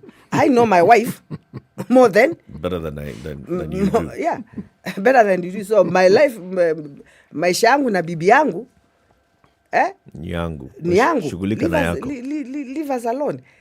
Even me, at that time, I would even be told things about my husband. I knew my husband, and I loved him so much. My husband has never even shown me a woman. You know, some men are very disrespectful. Yeah, even when they have relationships, they show you. My husband never showed me a woman, even one day. So I had no reason. Even if you told me anything about my husband, by the way, I would be very nasty to you. Yeah. So at least if both of you are not strong, if both are not strong, then it's very easy for people to destroy your marriage. Look at even some of the members of parliament. Look at the history, even in the last parliament and the other one. How many separated with their husbands or they broke up? Yeah? Because of people. Because of the political battles that they have to deal with. So you have to be strong. And I come from a strong family. Muindi Mbingu Street, that is my grandfather. Muindi Mbingu. And that is my point, Wavinya. That's why I was leading with the question. You've been there. You come from a family that is strong. You come from a family that has a name and presence in Mavoko and Machakos. Yes. Okay? Yeah. You have even been elected a member of parliament before. Yes. So you have basically gone through this whole initiation into politics and you have come atop of it. So why now? Why are you still facing these tribulations now? You're a seasoned politician by all accounts. But let me ask you, it's a democratic country. If someone takes something to court, you want the court to dismiss it without looking at it? In ile distraction, one. It is there. Yeah? And the court could not do anything. They just had to look at what these people have presented to them. So me, I have no beef with the tribunal. Mtu alipeleka kesi yake. It's a democratic country. They had to check whether it had merits or it did not have. Yeah? And at the end of the day, they dismissed the case. They were served. I was served. Na hii ni dunia bwana. Ukibeba vitu kwa roho utakufa. If you carry things in your heart, you will die. Yeah? And my father and my mother told me, they are the ones who brought me into politics. I came from London in 1997. In fact, when I came from London... lived there for how many years? I stayed for 10 years, close to 10 years in London. Yeah? I came in 1997. And in fact, when I came, I was not interested in politics. I'm the pioneer of computer project for schools. I took computers in more than 100 schools all over the country. And that time, a computer was about 100,000. Buying one computer, about 100,000. I would take 10 computers to a school, buy UPSs and generators to train our children. Because I was lucky, my parents could afford to send me to UK to learn computers. So when I came back, I got involved in the community work. I was never interested in politics. And I didn't know, 1992, my father retired from politics. My father is the founder of Athi River Town. He's the one who started Mavoko in 1945. He served from 1945 to 1992. So when he retired, when I came back, I found him sending me to do some of the things he used to do. If it's a fundraising, he tells me, go to this fundraising. If it's a school that is being built, he tells me, go to this school, do this. So I did not understand what my father... You know me, I thought I was just doing... work. What you were sent to do. You did not know he was grooming you to... I didn't know that my father was grooming me. But it got to a point in 2006. I was sitting with my dad and my mom and my brother called Dick. And we were the people of Kadhiani. It was Kadhiani constituency then. They were looking for a member of parliament. So as we were chatting, my dad and my brother say, you know, Wavinya, you can be the member of parliament for Kadhiani. I told them, you, what? Are you mad? Are you? You know, I could not tell my dad, are you mad? Otherwise, you know, those parents, You know, our parents, they are not like the ones of nowadays. You know, your child can tell you, are you mad now? But then you could not tell somebody. You could not tell your dad or your mama, are you mad? So I looked at him and I said, no. You know, me, I don't think I can get into this thing, because there's a lot of abuse. You know, the way I could hear. But then those days, they used to abuse each other very badly. Even those bad things of Kikamba, you know. It was very, very... I told my dad, you know, me, I don't think I'm able to do this thing. So I look at my mom. And you know, mothers, if you look at your mother's eyes, you would know. I looked at my mother's eyes and I asked, you know, I just looked at her like, She told me, yeah, you can make it. I said, what? I did not expect that from her. I said, what? I said, yeah, you can make it. Yeah? You go and come, end of Simame like a member of parliament for Kadhiani. I told my dad, you know, you have told me, but okay, let me go and think about it. I drove all the way from Athi River to Nairobi. I was living in Nairobi then. So I was praying. I really prayed and I told God, I don't want to disappoint my mom. I don't want to disappoint my dad. And I think they had been talking to the community. I said, what am I going to do now? So I prayed. And I said, and I told God, if this is the right place for me to be, please give me an answer. Give me an answer when I get home. So when I want an answer, sometimes when I just open the Bible like this, the first verse I go to, I normally get information from that. I went home. I went into my bedroom and opened the Bible. I was taken to Jeremiah 33:3. You know, I was saying these things are very hard. I cannot do. So God says, ask me and I shall what? I shall show you great and wonderful things that you have never known about. If you read and I say, now you're telling me these things that I'm finding very difficult, they are very easy to do. And I had so much peace within myself. The following day, I went and told them, yes, we will do. My brother took me to about 5 markets. He would take me and tell me, stand here, talk to the people. And you know what? Everywhere I stood, people came. I would just stand in the market and people would come and I would talk to them. I moved to the next market. I talk. By the time we finished, we went again and again. But I had an agenda. I knew what our problems were. And every time I was talking to our people, I was touching the problems that we were going through. So at the end of the day, the people of Kadhiani decided to give me the seat as a member of parliament. Yeah. In the 10th parliament. In fact, I was competing against 17 men. I was the only woman. And I was the first woman to be elected as a member of parliament in Machakos County. Yep. So that is where that's where your journey began. My journey began, and my parents used to tell me, you have gotten into politics, Wavinya. Just know people will try to get to you. People will talk so many bad things about you. But you know what? Let it get into one ear and get it through the other ear. Don't keep these things in your heart. I think the way my parents groomed me made me very strong. And I'm also very prayerful. You know? That is what has kept you going. I'm very prayerful. And I say, you know, I don't care what you do to me, because there's a God and a just God. Yeah? If I cannot go out of my way to do something bad to somebody, if you do something bad to me, that is your own problem. Let's take a break on that note. Yeah. It's 27 minutes to 9. This is Kenya's biggest conversation. Wavinya Ndeti is a gubernatorial aspirant and a candidate for Machakos County. She's running on a Wiper ticket. We are talking about her candidacy and what she wants to do for the people of Machakos should they elect her. We are taking a quick break on KTN Home, on SpiceFM and online. We'll be back shortly after taking a look at the weather and traffic.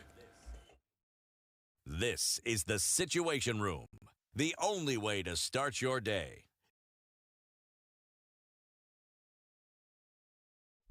Classic soul, R&B, smooth jazz, neo soul, and nostalgic ballads. Make some noise. Yeah! You're listening to Spice FM.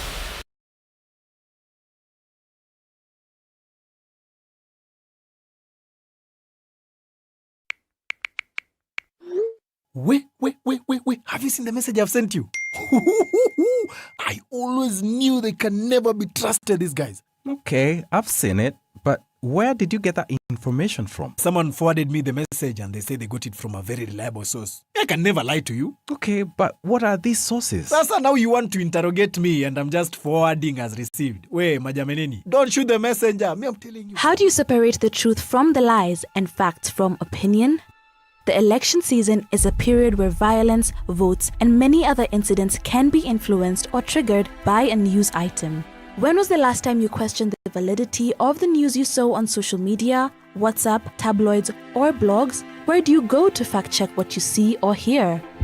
Fumbua is a groundbreaking collaborative journalism project designed to tackle misinformation, disinformation, and malinformation ahead of the Kenyan elections in 2022.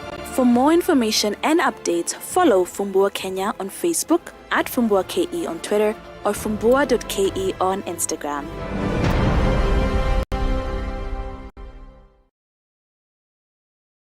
Africa is rapidly growing, and Merck Foundation is raising awareness about different social and health issues through fashion and art with purpose.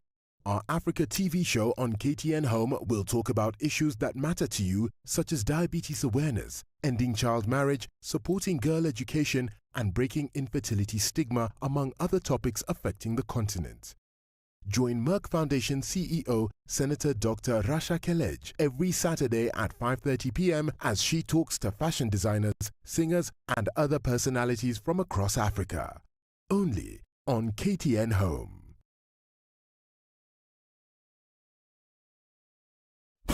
Classic soul, R&B, smooth jazz, neo soul, and nostalgic ballads. Make some noise. Yeah. You're listening to SpiceFM.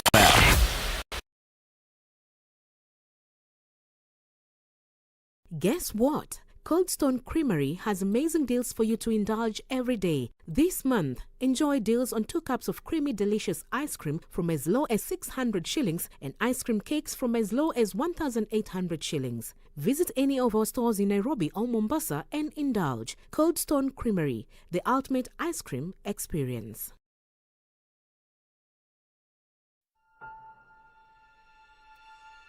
How do you separate truth from lies and facts from opinion?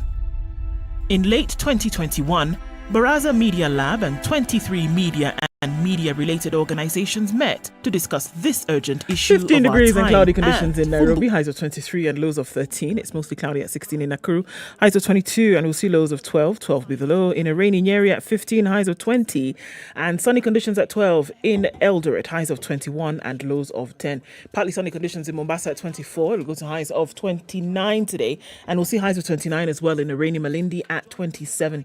20 degrees and cloudy conditions in Kisumu, highs of 26 and lows of 17. While in Kakamega, it's cloudy at 20, highs of 25 and lows of 14. Mostly sunny conditions in Kampala. We'll see highs of 25 and we'll see highs of 30 in a cloudy Dar es Salaam at 24. 6 degrees, sunny conditions in Johannesburg, highs of 19 and lows of 5. While it's rainy in Lagos at 24, we'll see highs of 30 and 21 degrees, mostly sunny conditions in Kinshasa, going to highs of 29 and lows of 20.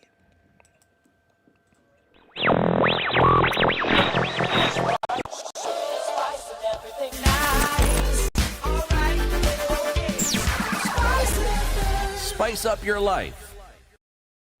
All right, not looking too bad around the city. A little bit here and there on Mombasa Road, but that's because of this little thing here that doesn't let you turn off at General Motors. Folks are having to go the long way through to Cabanas.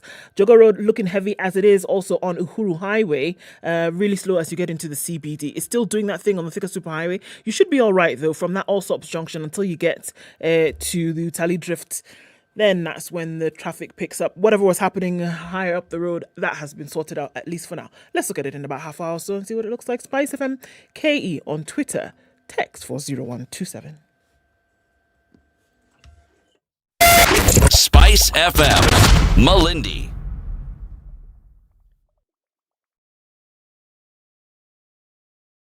Mature, intelligent talk every morning. Spice up yourself.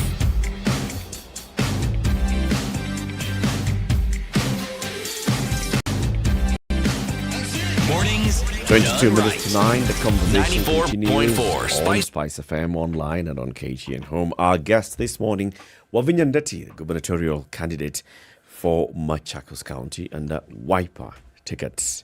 Wavinya, so what do you want to do for Machakos? When you look at Machakos, we have the biggest problem we have in Machakos is of water.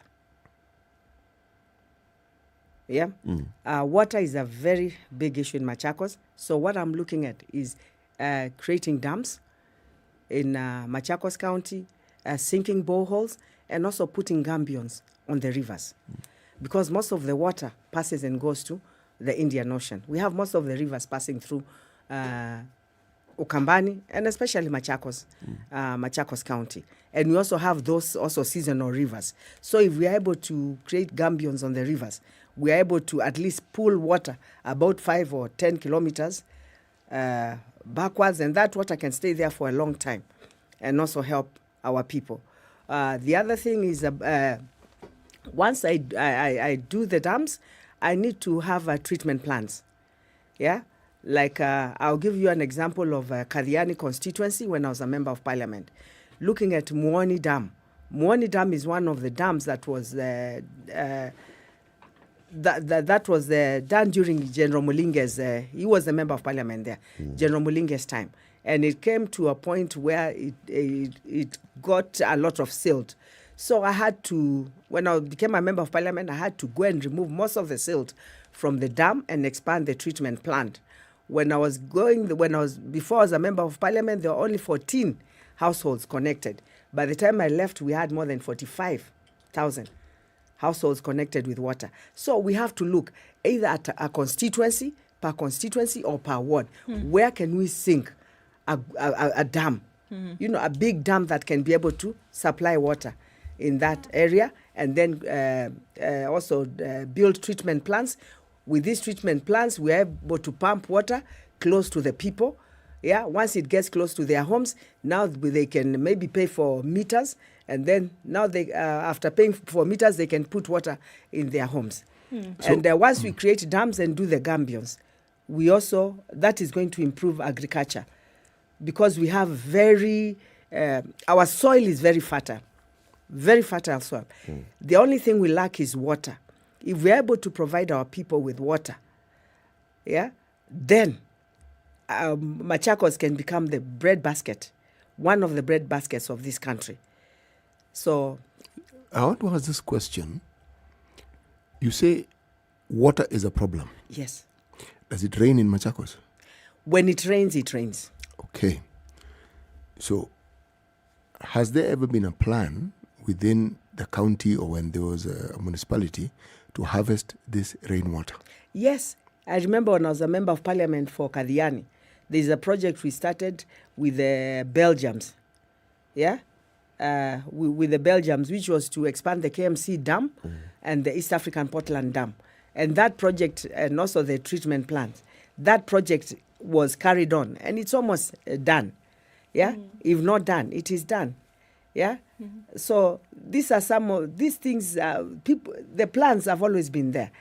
And in Machakos County, we even have a plan where the colonial, during the colonial time, they were able to find the areas where in Machakos County, where we could be able to create big dams that will be able to help us. It's just that has not been implemented, and also people have lived in those areas. So if we were to create dams in those areas, then we'll have to compensate those people, compensate them well. They move out of the area, and then we're able to create big dams that can be able to sustain us. Because when it rains, it pours, literally. It pours. There's a... Please, go ahead. The county assembly has the power to create legislation. Yes. At a domestic level, what you've said is a macro and good plans, but at a domestic level, do you think it might be appropriate for legislation? If it exists, it's a question of implementing it, but if it doesn't, creating legislation so that the process of building or putting up any structure also involves the implementation of having a water harvesting facility. Simple things like having a gutter, then having storage for the water. So that even as you think of the big plans which can create water, when it does rain, you supplement that process by people actually having water. Which Harvesting. Yes, which they can use for a period of time before what you may call the county system kicks in. Because if it rains on houses, it rains in areas. Yes. And all those people can harvest water. But that is a very good idea. Having a legislation on that, if you're building your house, you must make sure that you have the water harvesting system. Yes. Yeah, it's a very good, and, we have been just telling people to do water harvesting without having a legislation. So that is, at least I've picked something from you today. And that is one of the things, I thank God for that. That is one of the things I would really do when I go to Machakos. You make sure if you're building a house, you must have a water harvesting system in your home. Well, Vinny, one of the issues that Machakos... It's a good idea. Very good idea. One of the issues that Machakos residents have complained about is that a lot of attention has focused on residents from Machakos Junction moving east, and that everybody on this other side really has been ignored. This is Syokimau, Mulolongo. Exactly. Yes, because there is the thought that that they're still part of Nairobi. Yeah. Which is not true. That we know that the road at the airport is your boundary line going into Machakos County. I think there's a huge sign that says "Welcome to Machakos County." Yes. And that they feel as though their issues have been ignored. And so we're looking at that road all the way to Machakos Junction. Yes. A really sticking issue. Yes.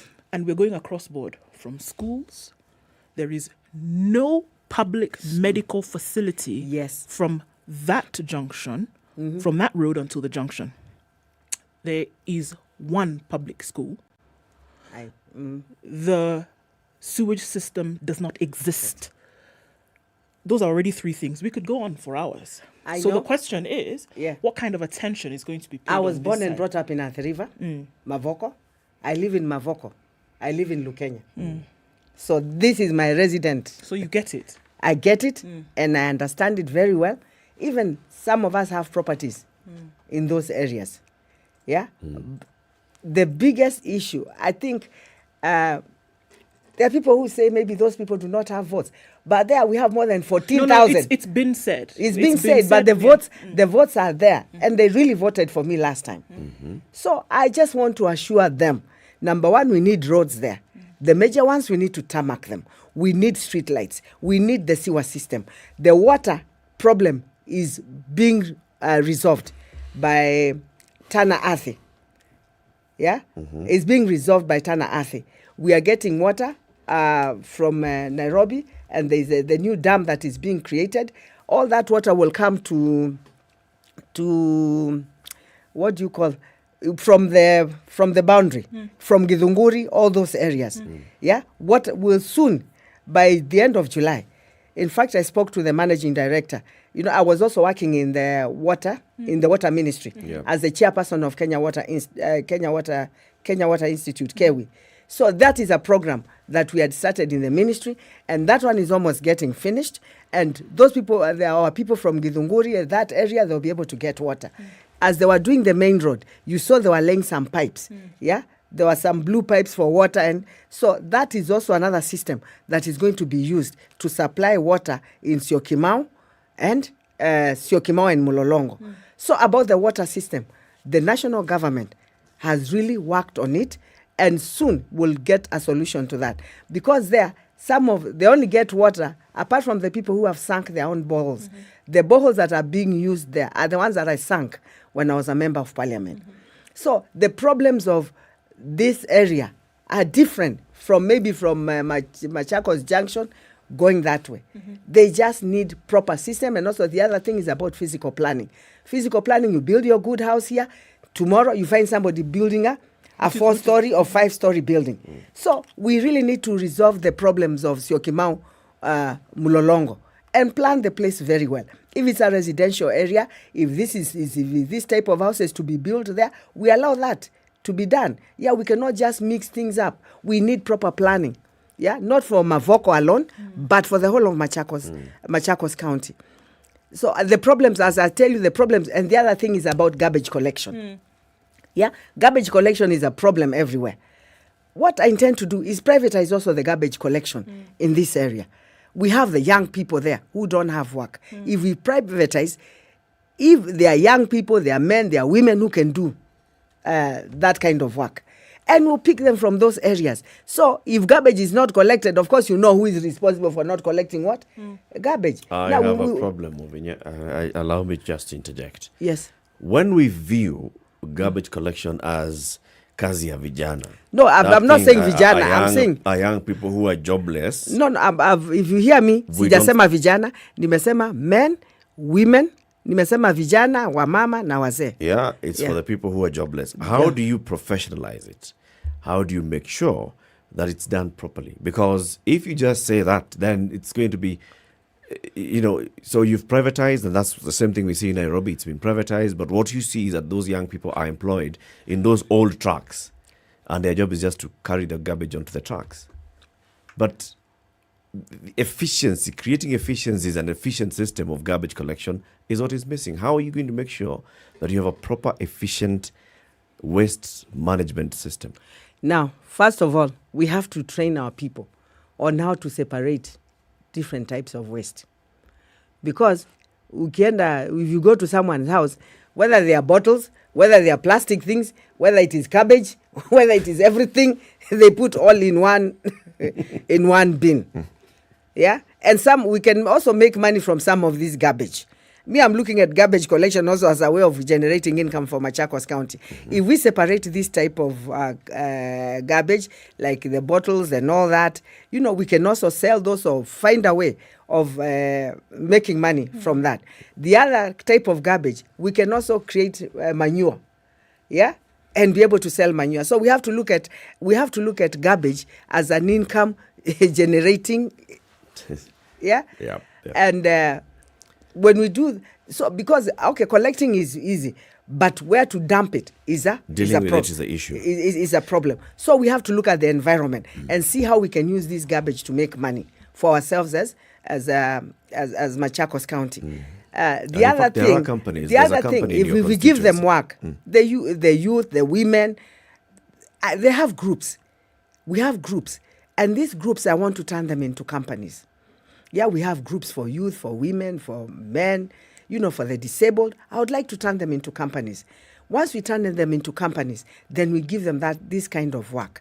With this kind of work, if we are giving them work, you cannot give work without having money. The government work, you can never do that.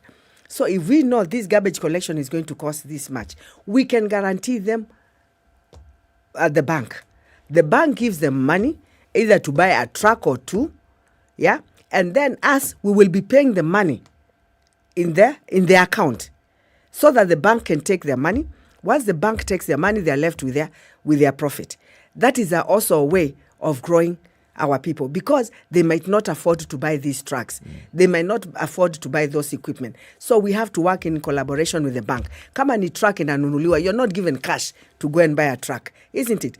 The bank will pay, yeah, the company direct. Yeah, and the money that we pay you on monthly basis, yeah, we'll negotiate. You should pay for that. Hii kazi ni kujituma. You have to send yourself. You have to think outside the box. And that's what I was saying. In Machakos, if we resolve the water issue in Machakos, yeah, we have the Yatta Canal. If that Yatta Canal could just be expanded very well and cleaned, Yatta people would not even be having issues of. May I ask a question on that? Because you actually talked about it. You talked about sinking dams and sinking boreholes. How many dams are there today in Machakos? We have one that is being built in Machakos by Tana Athi. We have another one in Yatta. The one in Yatta, there's a case in court. So we want to try and finish that case in court so that we can have that dam sunk in Yatta. Those are two very big dams. We have the East African Portland Dam and we have the KMC Dam.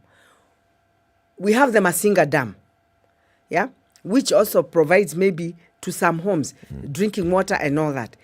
We also have to see how can Masinga Dam also help our people. So how many more dams do you want to build?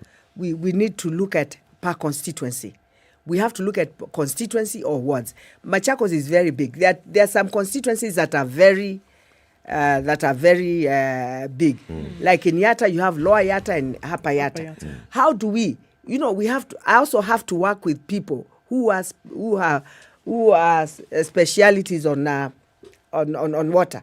Yeah, we have to look. If we create these dams, where can we create them and be able to distribute water properly to all the areas? But so we have to work with the professionals. Building of dams, Wavinya, is not a county government job. It's national government. It's a national government job. That's where the Tana Athi Water Development Agency comes in.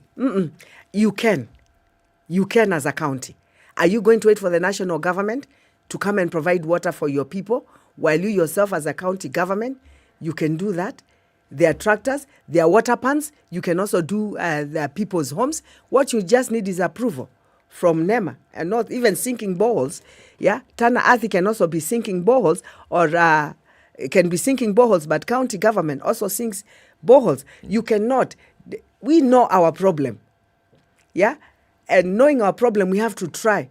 And as the national government helps us, we should also try and do something about it. If we put our resources together or we help each other, then our people will be able to get water. Hauwezi tu kukaa ukasema ni serikali is supposed to give me good health. Unangojea tu national government. What are you doing about it? Yeah, so we as Machakos residents have got to think of what we are going to do about this. We are not going to wait for the national government to come and put gambions on the rivers. Okay. I want to change this discussion a little bit and just mention a thorny issue that has come to our attention. More so in Lukenya, the residents' associations, squatters. Yes. There have been complaints from people who bought land in Lukenya of people invading their land. That is a big problem. Yes, it is. In Lukenya. Yes, it is. Is a big problem, and that is a problem that goes back to the National Land Commission. That is the work of the National Land Commission. National Land Commission, working in collaboration with the police, because if somebody has really bought their land, it is not fair for you to go and just grab their land. Like us, we have land there. We have a lot of land. How would I feel if somebody goes to settle in my dad's land or my land? It is not right. It is not fair. What we should do with these quarters is find a place for them and settle them. Yeah, because maybe some of them are going to settle in those places because they don't have anywhere to go. So we as a county government and the national government have got to look for a way of settling our squatters so that they do not invade people's lands. In fact, why I bring up the issue is because if you're gunning for the top seat of the county, there are those who argue that it is more a political issue. There are people who are instigated by politicians to invade land. No, but for me, I know I was born and brought up in Athi River, Mavoko. I was born and that's my home area. And I know the biggest problem. Some of these people live in slums. They don't have anywhere to live. And these slums they're even living are people's lands. So how do we make sure that these people moving from slums are not invading people's lands? Is to try and settle these people down. And when I was a member of parliament, we tried doing that. Yeah, even working with East African Portland to buy some land for some of the squatters, to be settled. So that is something that can be done.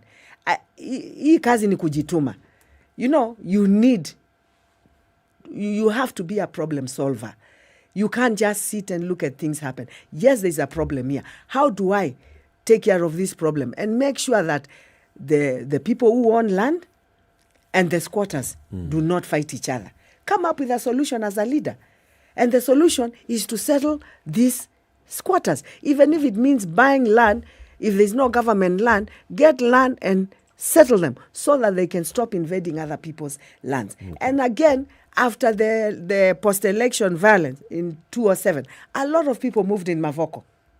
There are so many people here in Mavoko. We have all the tribes, the 45 tribes of Kenya in Mavoko here. Some of them don't know where to live. So as a leader, what do? Walitoka kwingine because of fights. When they come here, you can't chase them. So it's a problem that I need to solve when You I have to become come up with a solution as a leader. Yeah, you have to come up with a solution because I have to protect the owners of the land, isn't it? And I have to protect the dignity of the dignity of the squatters. Wavinya, we thank you very much. 1 hour is a short time, right? I've not even given my manifesto. I've only spoken about water. But I can tell you quickly, just quickly. Yes. Yeah, I'm going to look at water, agriculture, okay, Yep. health, education, infrastructure, environment, empowerment of our people, and empowerment of our people, and tourism also. 8. Yeah. Yeah. In Machakos, there are many, we have many places where we can create, we have tourism sites where people really can just live in the airport and come to Machakos and just go around and see those good sites. We have very good sites in Machakos County where people can go, about empowering our young people. Education is very key. I want to come up with something like a national youth service to train our young people. Next time when you call me, I talk about my manifesto. Come again, we look at your manifesto point by point. Thank you. We thank you very much. Wavinya Ndeti is seeking to be the next governor of Machakos County under Wiper. We've been live on KTN Home on SpiceFM. The conversations continue on SpiceFM. It's 9 a.m. The latest news from around the world. 94.4 Spice FM.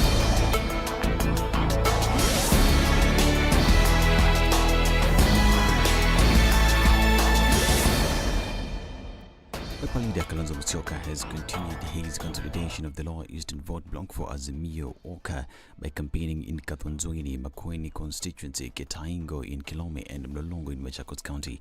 The Wiper leader assuring his base that his retreat to vie for the presidency was strategic, meant to keep the country together. He further assured that his 24-hour economy plan will be implemented by the Azimio Okoh government because he will be the chief minister in charge of coordination of all ministry. And Garissa Township MP Ednah Duale has hit out at the criminal justice system in the country, accusing it for being used by the state to be partisan and harass political leaders allied to Deputy President William Ruto. Duale, who was reacting to the recent controversy that have surrounded the degree of embattled Nairobi Senator Johnson Sakaja, was quick to add that the use of the criminal justice system for actions outside the mandate will be revisited once Kenya Kwanza assumes power.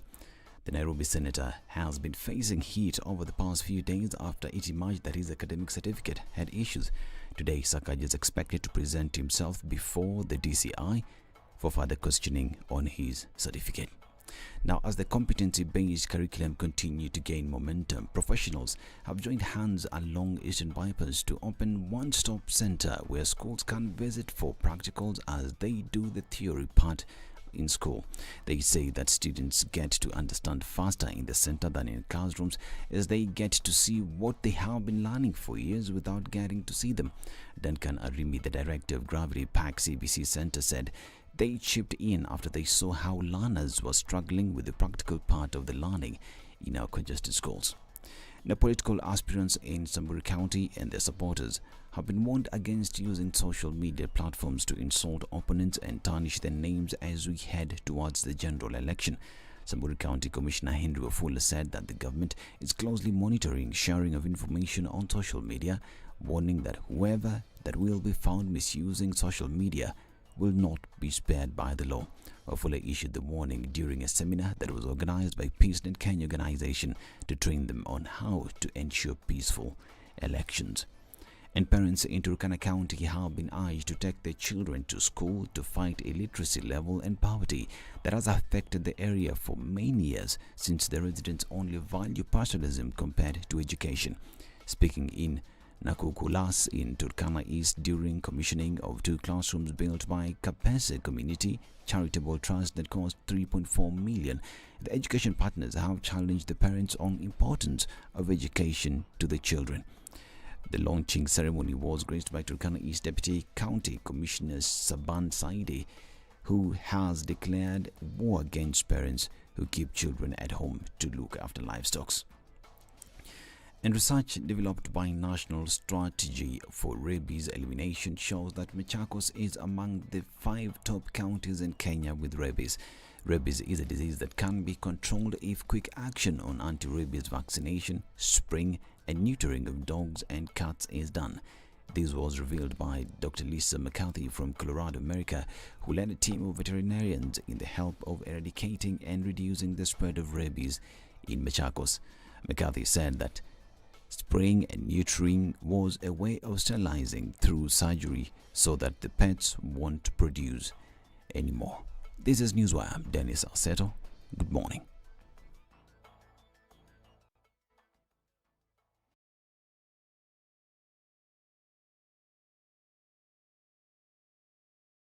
.4 Spice FM, Nairobi. All right, so we're looking at traffic still continuing on Mombasa Road this morning, just a little bit as you're getting towards General Motors, but not too bad. Where it is really crazy today is coming off Langata Road, a little bit then spilling over to Raila Odinga, and then into the city via Uhuru Highway. Also, we're looking at just going towards the Pangani Underpass, coming off of Thika Superhighways, where you find the most of it as well, with some on Kiambu Road, as well as Lilimuru Road. It's winding and winding into Muthaiga. Keeping an eye on things this morning. Let's take a look in about half hour or so and see what it looks like. We're still keeping things moving this Monday morning, which is good. Let's talk. SpiceFM KE on Twitter. Text 40127.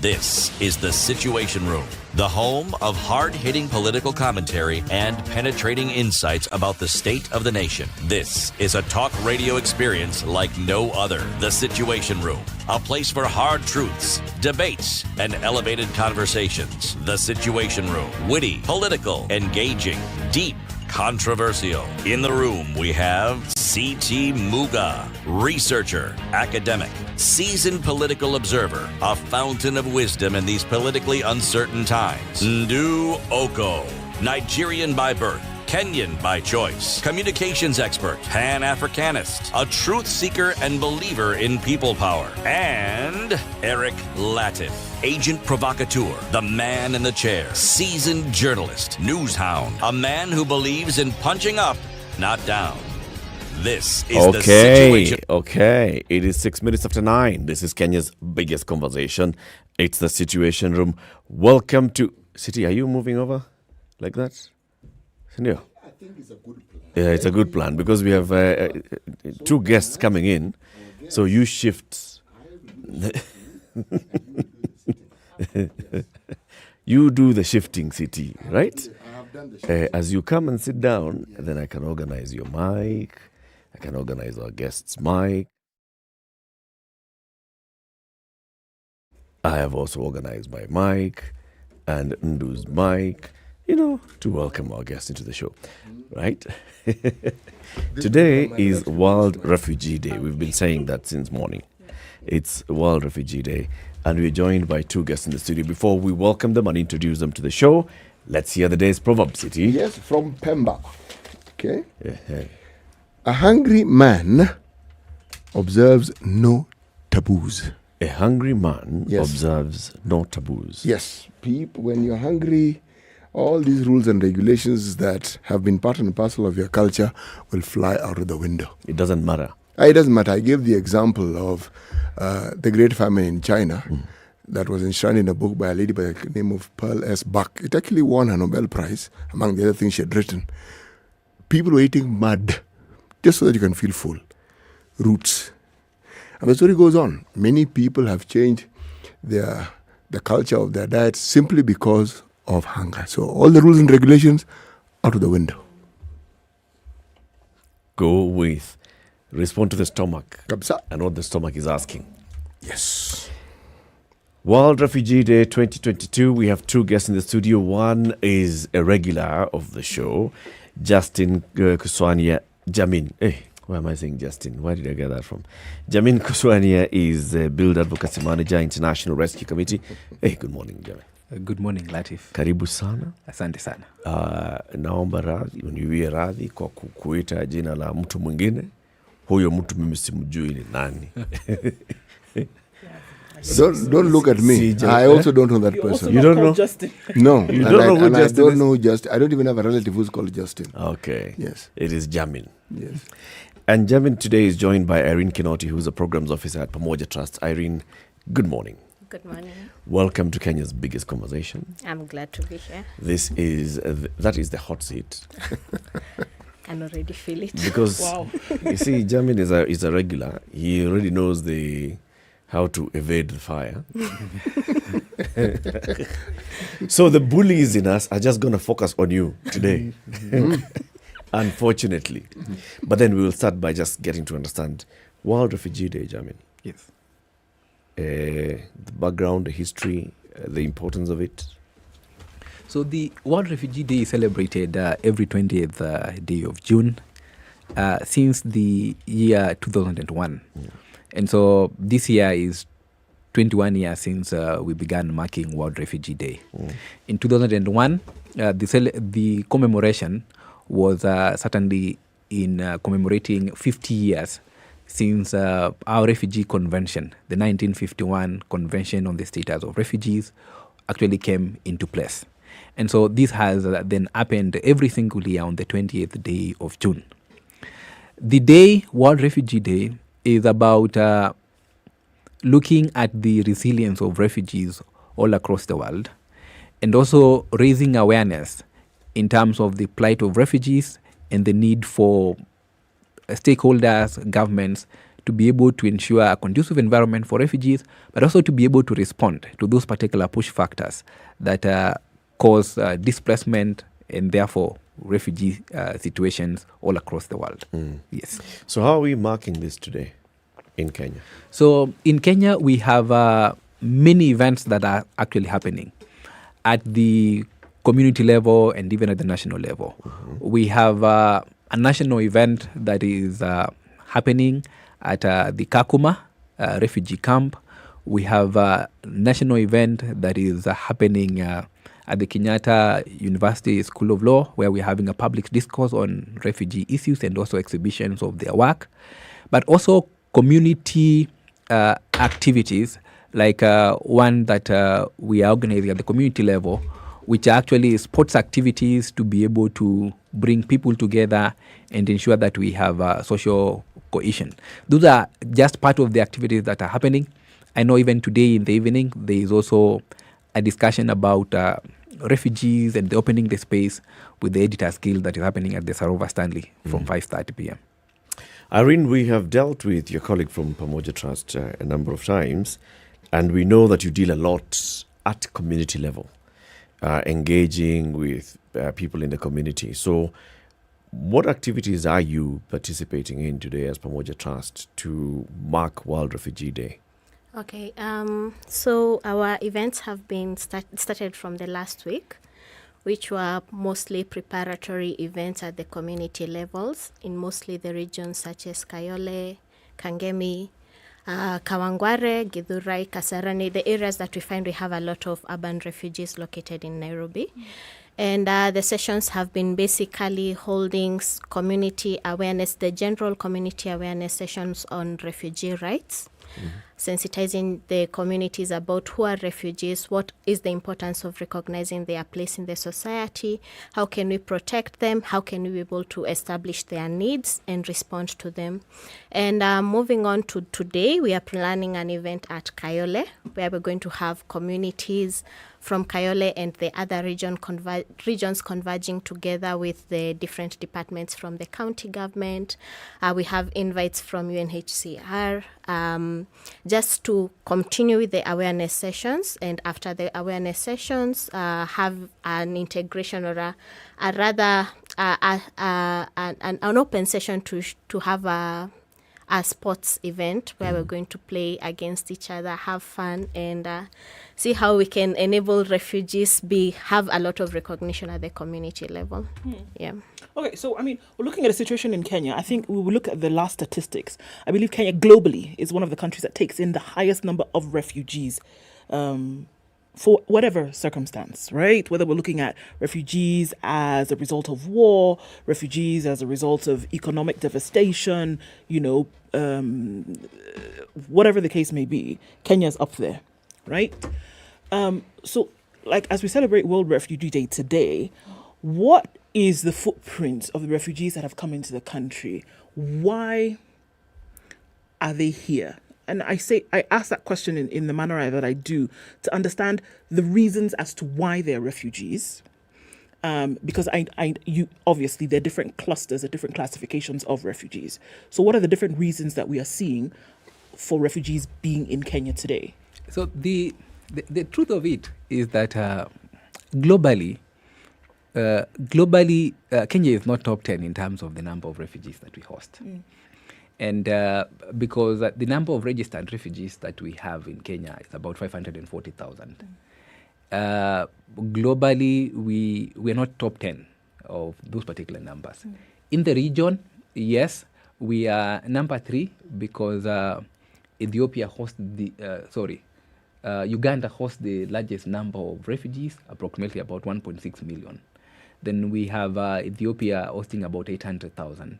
Then Kenya hosting about 539,000. But yes, to answer this question, is that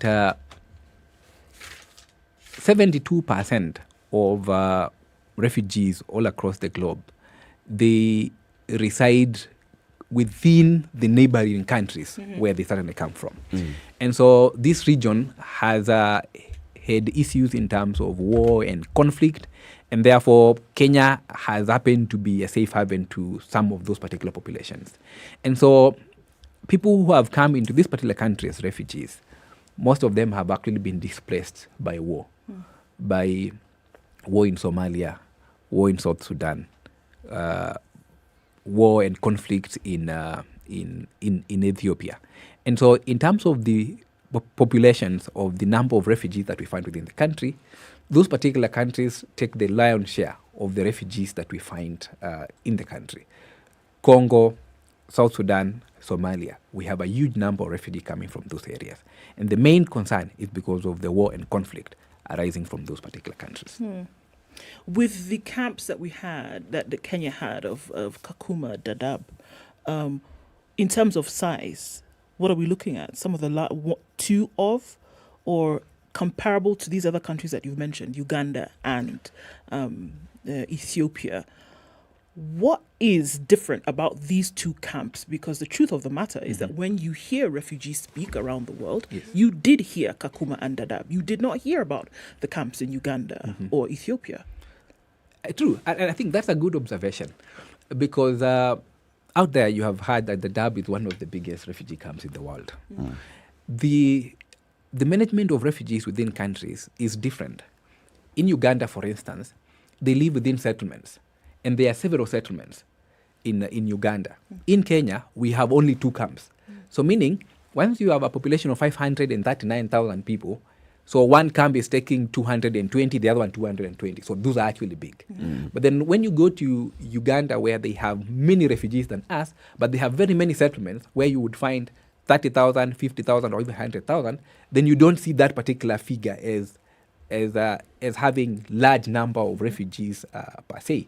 But then it's the way we have managed refugees, and we have only gazetted 2 refugee camps, the Dadaab and the Kakuma. So when we confine this particular population, then we get to have a big size. So are you synonymously using the word settlement and camp to mean the same thing? No. Okay, let me rephrase it.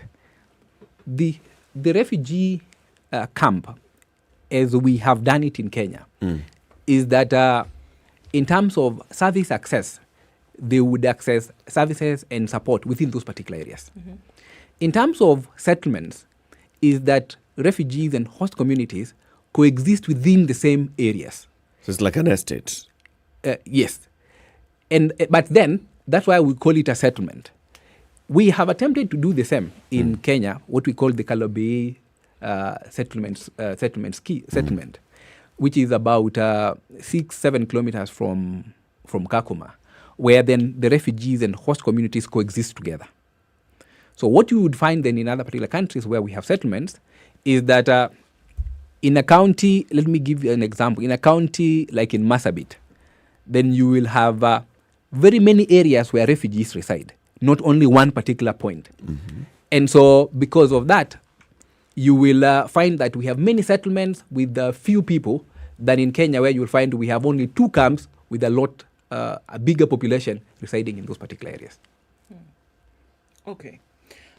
I'm sorry, I'm going to stick on this because then it is directly linked to this whole, looking at the celebration today and the different areas whereby, I mean, I'm assuming those areas were picked for today's celebrations because that's where you also find a high number of.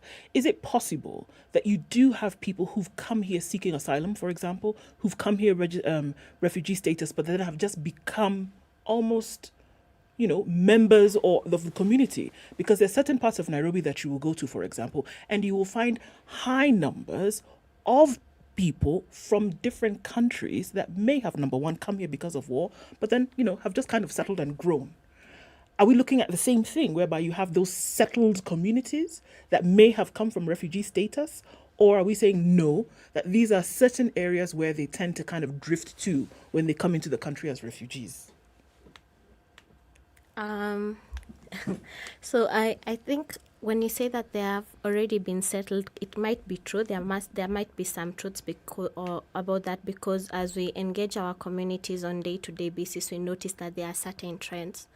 For example, you'll find that once a refugee comes into Kenya and moves specifically to the Kasarani region, and he's from maybe Congo nationality, their relatives or people from Congo come to know that we have our relative living in Kasarani, you'll find that majority of the Congolese will be drawn to Kasarani. So the aspect of settlements already being in existence, but not in a way that is specifically structured, could have already been there and has been there for a long period of time.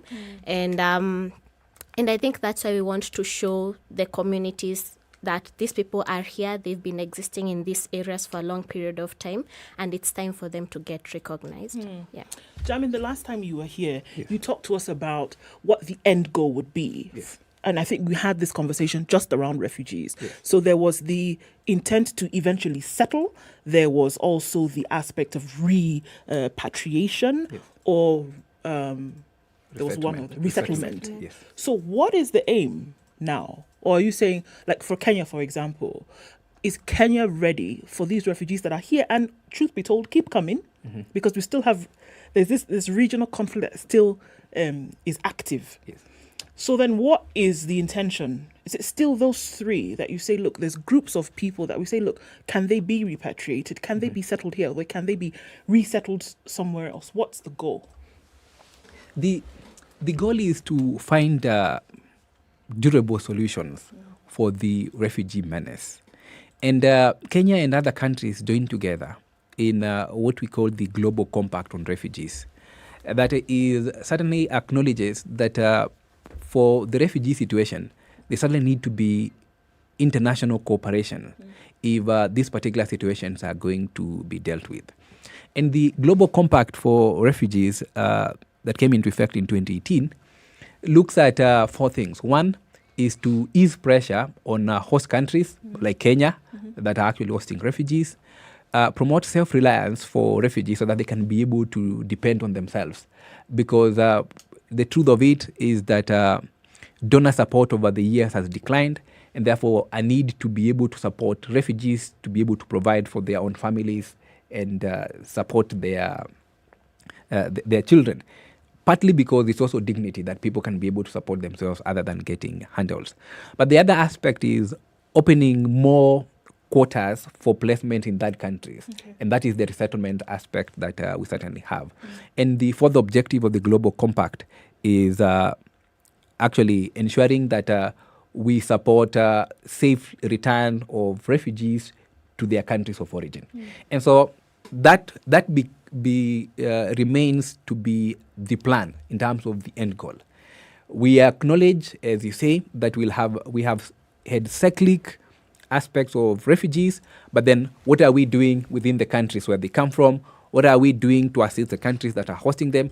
What are we doing to be able to give them skills and so that they can actually be self-reliant on themselves, and even opening the resettlement quotas to go to the other countries. So that is the goal. In this country, as you mentioned, Yes, we are host to predominantly people from other countries. What about our own people? People who are indigenous to this country, citizens of this country, but because, again, of difficulties, have moved from where they were previously. Are they accounted for in this discussion? Who have moved out of the country? Like IDPs? IDPs, yes, because those are refugees. Or don't they qualify to be Do refugees? they become refugees when they land on the shores of another country? Actually, that's a good observation. The number of IDPs the world over is actually more than the number of refugees. We have close to 56 million internally displaced persons across the world. And though we would not categorize IDPs as refugees, because then one who would qualify to be a refugee once they have crossed their border to seek asylum in another particular country, you will find that the reasons that will cause displacement for both IDPs and refugees will actually be similar issues. The difference is that part of these popular populations have moved across the borders, others have not moved across the borders. And so within the borders, then the countries remain to have the responsibility of making sure that they care for the people within their borders. The slight advantage that IDPs have over refugees is always that systems within countries may not be accommodative to refugees. And I'll give an example. That a refugee who crosses to come into Kenya will realize that then their documentation has not been factored within the entire system of countries and access to services, which will be different from what you will find from an IDP. You will find that these refugees are not included within financial inclusion, which is different what you will find within IDPs. But then the truth of the matter, situations that force them to move are actually similar, only that one has moved across the border and others are within the boundaries of the countries. And even in terms of what then becomes the solutions for these two categories of people, it's different. Though one, we are pursuing people to go back to their countries of origin. In these others, we are asking ourselves, what has been the cause? So how then can we be able to correct the issues and the situations that that happen, whether it is war, whether it is floods, as it has happened many times, that cause internally displaced persons. There's something that you mentioned, Irene, on which is how you're working with the communities to treat the refugees that are living amongst them. Take the example of one of the areas that you've mentioned, Kayole. So how many refugees are we talking about who live in Kayole? And are they properly and fully integrated into the community, or do they live separately and do they have access to services separately? What is the integration plan and process? Okay, so I can't really tell the specific number of refugees that are within the specific regions that we have. However, in terms of integration, we can see that there is a culture of already an existing integration amongst the community and the refugees themselves. For instance, when we talk about the issue about sharing facilities and the public amenities, everything that we may need as a human being, you'll find that the refugees get the acceptance and they access these services. However, you'll find that we have some of the challenges that come with the prejudice we have in our communities. And maybe I can give a case example of an area like Kasarani, where we had a community where they were trying to access a specific hospital. However, in terms of getting the maternity services, they were being excluded, specifically the Congo community, because the hospital felt that the Congolese are giving birth too much. And you actually see whatever the intervention that has been there is the chiefs have been trying to speak to the hospital and telling them that these are people who are part of the community. Public hospital or private? It's a public hospital. But you see the prejudice already exists among our people, and that's why the place of creating awareness. So it's not the institution, it's actually the people working in this facility who are looking and thinking, mumejaza ward. Yeah. The issue here seems to be not umejaza ward, but you are taking up space. That our people. Yes. And is that really the case? Are they taking up space? I think... What informs these prejudices? Yes. I think the one, we have not planned for refugees in our access to services in this country before. We have a new Refugee Act of last year that begins giving us directions in terms of including refugees within the county integrated development plans and that. And so part of this particular prejudice is persons thinking that, we didn't plan for you. And so you are depleting our resources faster than we could have done. Yeah. And so the best thing to do, and now that the legal framework is giving directions of that sort, is that then we include the populations and the number of refugees when we are actually having our county development plans and even our annual development plans. In that way, then it's possible then to factor their population and their needs within that particular aspect of budgeting. And so access to public services does not feel like these people are depleting these particular resources that we do not budget for them by the end of the day. But as Irene says, the communities continue to exist and live amongst each other, trade amongst each other and do businesses in those particular locations. And so we have a seamless aspect of integration. And all the efforts that we do is actually to be able to reinstate that aspect of social coexistence and social coexistence within the communities where the refugees are residing, so that then we don't have conflict that arise because of competition for resources and those kind of issues. Yeah. Let's continue the conversation after the break. This is the Situation Room live on SpiceFM and online on YouTube and Facebook. Jamin Kuswania is a Rebuild Advocacy Manager at International Rescue Committee, and Irene Kinoti is a Program Officer at Pamoja Trust. Today is World Refugee Day. We are talking about addressing the plight of refugees who are within the country, and also seeing how they are commemorating this particular day. What we all need to know. We all need to remember that Father's Day is not just a day. It's a month, right? Indeed. And what's happening? Great activities at Sarah Your City. There's quite a number of people who've come together to make this Father's Day month worth remembering for your special guy being your dad. An art exhibition looking at great opportunities to get in shape with a fitness organization, also looking at, cars and all sorts of great things. A great experience with your dad at Sarah Your City. Yesterday was great. So many activities. Jimmy Gavi was there showing, how you can show up for dad. And Sarah Your City is saying through the month of June, you can experience great things. Indeed. And some of those areas are Smash Fit Gym, art exhibitions by Sana Arts, superbike displays, top DJs at the rooftop garden. All this happening at the Saratoga City the entire month of June. This is the Situation Room, the only way to start your day.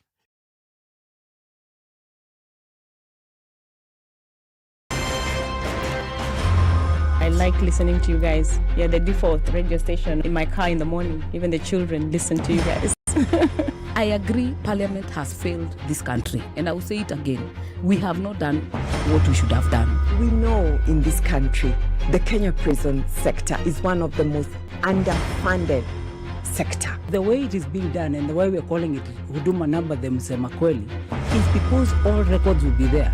There are people who are now billionaires with no history as to how they got all these assets. Yes. Anything that the president does that is not in accord with the Constitution is an illegal act. He shouldn't be doing it and shouldn't be sitting here and trying to sort of guise it up. I totally believe live transmission of results and allowing Kenyans to be able to view all these results. I believe that it will be impossible to steal elections. The Situation.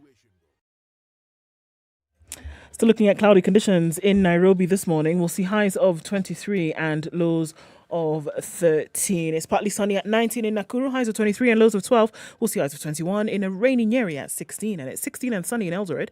We'll go to highs of 21 and lows of 10. Light rain now back in Mombasa at 25, highs of 29 and lows of 23. And we're looking at a rainy Malindi this morning as well, going to highs of 29.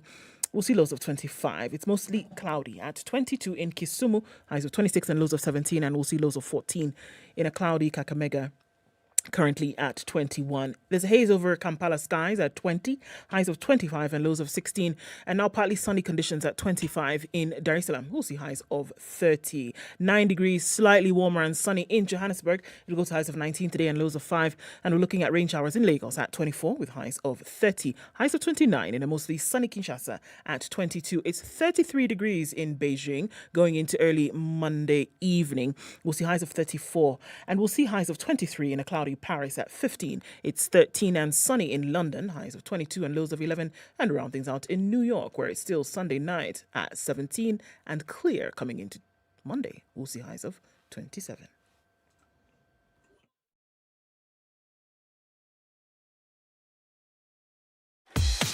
Welcome to SpiceFM, the best exclusive radio station bringing you the best mix of the best music ever. Situation at a few minutes after 9:30, so there's a little bit of action happening here on Mombasa Road, and that's inbound the city, but, you know, we'll deal with it as it goes through into the morning. Coming off Jogo Road, looking a little bit better. Gong Road also had a bit of an issue there, but most of the action that we'll see now coming off the Thika Superhighway is just after that Pangani underpass, but it's not too painful. You should be all right. Folks have earned their stripes being on the Thika Superhighway this morning. So well done. You've made it through Monday. Well, at least in the morning. Let's see what happens throughout the rest of today. Talk to us. SpiceFM KE on Twitter. Text 40127.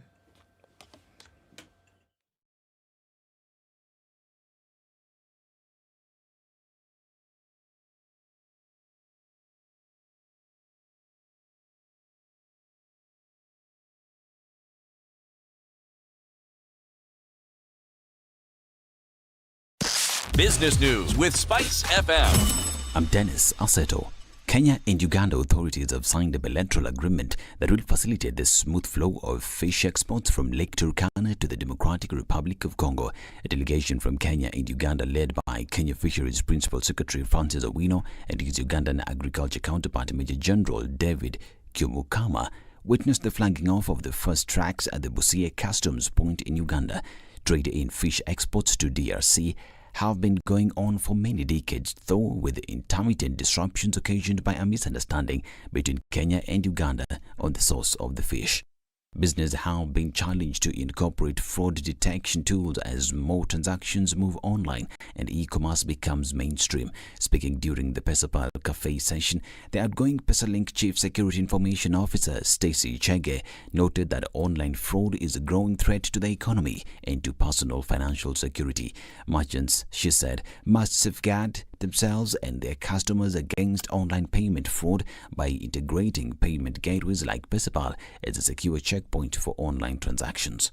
The increase in house prices slowed down in 2021 from a strong uptick recorded during the last quarter of 2020. This is according to the latest Kenya Bankers Association Housing Price Index.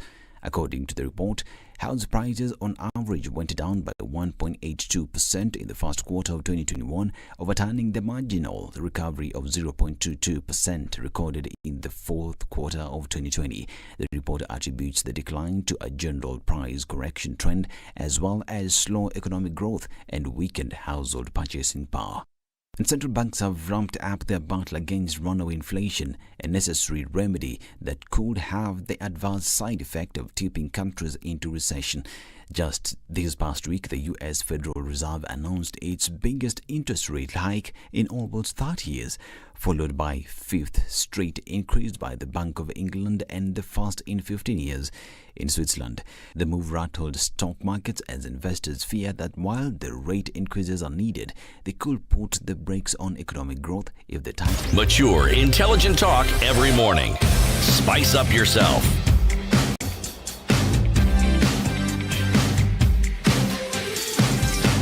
23 minutes to 10. Kenya's biggest conversation. It continues. World Refugee Day 2022. Spice FM, it's today. Nairobi. We're commemorating it in the studio with Jamin Kuswania. He's a rebuild advocacy manager at International Rescue Committee, and Irene Kinoti, program officer, Pamoja Trust. Right, so I mean, World Refugee Day is being celebrated around the world, right? Yes. And a couple of weeks ago, there was the issue of, those who had sought asylum in the UK. And at some point, UK government said, you know what? It's time for you people to leave because of 1, 2, 3. Rwanda said, all right, let's see a situation where we can receive these folks and see what we can do. The interesting thing was that the very robust and vibrant community that is the British people then brought it to Parliament and said, no, we have a responsibility to take care of these people. So while that whole conversation is happening, deliberated on, the people who should have gone to Rwanda still remain in the UK. What happens in a situation like this, whereby you have a would-be host country wanting to take some people, another country says, you shouldn't be here, you must leave, but the people are saying, no, we want to be able to host them and take care of them. The responsibility of managing refugees is actually a responsibility of governments. Governments can be able to pursue other third country options to be able to ease the pressure that they have in terms of hosting refugees within their borders. But then even when that happens, then it has to have a voluntary nature of the persons that then are going to be moving from one particular country to another. And that's why we always keep on talking about resettlement, where people, for instance, refugees will leave Kenya and they'll go to Germany, Australia, and they'll be resettled there. But then the situation that we have in UK and in Rwanda is that then the UK has a feeling that these are actually illegal immigrants who are actually coming to a country. And so they have an arrangement with Rwanda that we can offload this particular category of people to your country, then you can determine whether they qualify for asylum. So you process them for us? Yes. Essentially, actually, that's simply what the processing house. Yes, what they are saying. And so they were going to offer, I think, 120 million pounds to Rwanda for agreeing to have this. And what the UK is simply saying, they want to show illegal immigrants that you have no chance of coming to this particular point. And the argument is they needed to have gone to seek asylum in France before crossing the border if they were actually genuine asylum seekers. But the truth of the matter is that people would flee to where they feel they are safe. And so if they do not feel they are safe in France, then they'll have that particular right to move into the UK. I know the British people made noise about this. The British courts actually allowed the process to go. But then just before departure, the European Court of Human Rights issued an injunction. And so they have not moved to Rwanda. And I think we wait to see what the verdict of the court will be by the end of the day. But the aspect of voluntary aspect of persons who would want to move to other third countries need to be re-emphasized. This is not a conversation that's even unique just to the UK. Israel has had the same conversation with Rwanda, incidentally.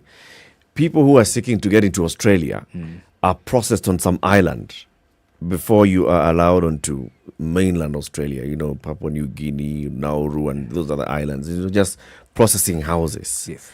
How do we internationally define a refugee, and how do we distinguish a refugee from an immigrant and then an illegal immigrant? And what rights does a refugee have? And what rights do immigrants, yes, illegal or otherwise, have? A good question. For one to be a refugee, you must qualify. And many times I've emphasized on this. And the reason is that the paths that refugees use are also paths that other different immigrants actually use. And so it's good that you ask the question, because it's important then to distinguish these all categories of migrants that we certainly have. The 1951 Convention on the Status of Refugees then sets that kind of qualification. That you must be out of your country of origin or nationality because of fear of being persecuted based on your race, religion, nationality, belonging to a particular social or political group. And our 1969 OAU Convention on Refugees expands that to say, or matters disturbing public order or foreign domination. And so what countries will then be doing is that once you notify your intention to seek asylum, they will conduct interview to see that you merit based on that particular criteria.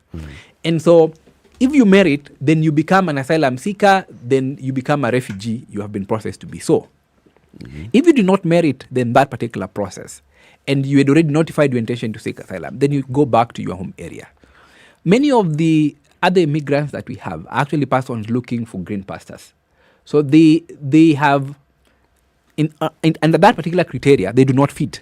But yes, they are crossing over because they know they can be able to get work and opportunities on a particular, that other side of the country. So it's simply looking for green pastures. And so there's always a need to ask those particular questions, to interrogate people when they notify their intention to seek asylum. Why exactly are they coming? Many of these other immigrants, even they don't notify their intention, so they will come, live in Kenya, try to find a way out, to work around, because they know that they would not qualify in that serious scrutiny. Because, for instance, in Kenya, if you come from Congo and say you are seeking asylum, the process of interrogation includes doing a background check on those particular villages that you came from. Because it is not the entire country in Congo where actually we have conflict. Sure. And so you could come from Congo and you do not qualify, but someone else comes from Congo and they certainly qualify. CT asked about what are the rights of refugees and immigrants, illegal or and illegal immigrants. The truth of it is that immigrants have no rights.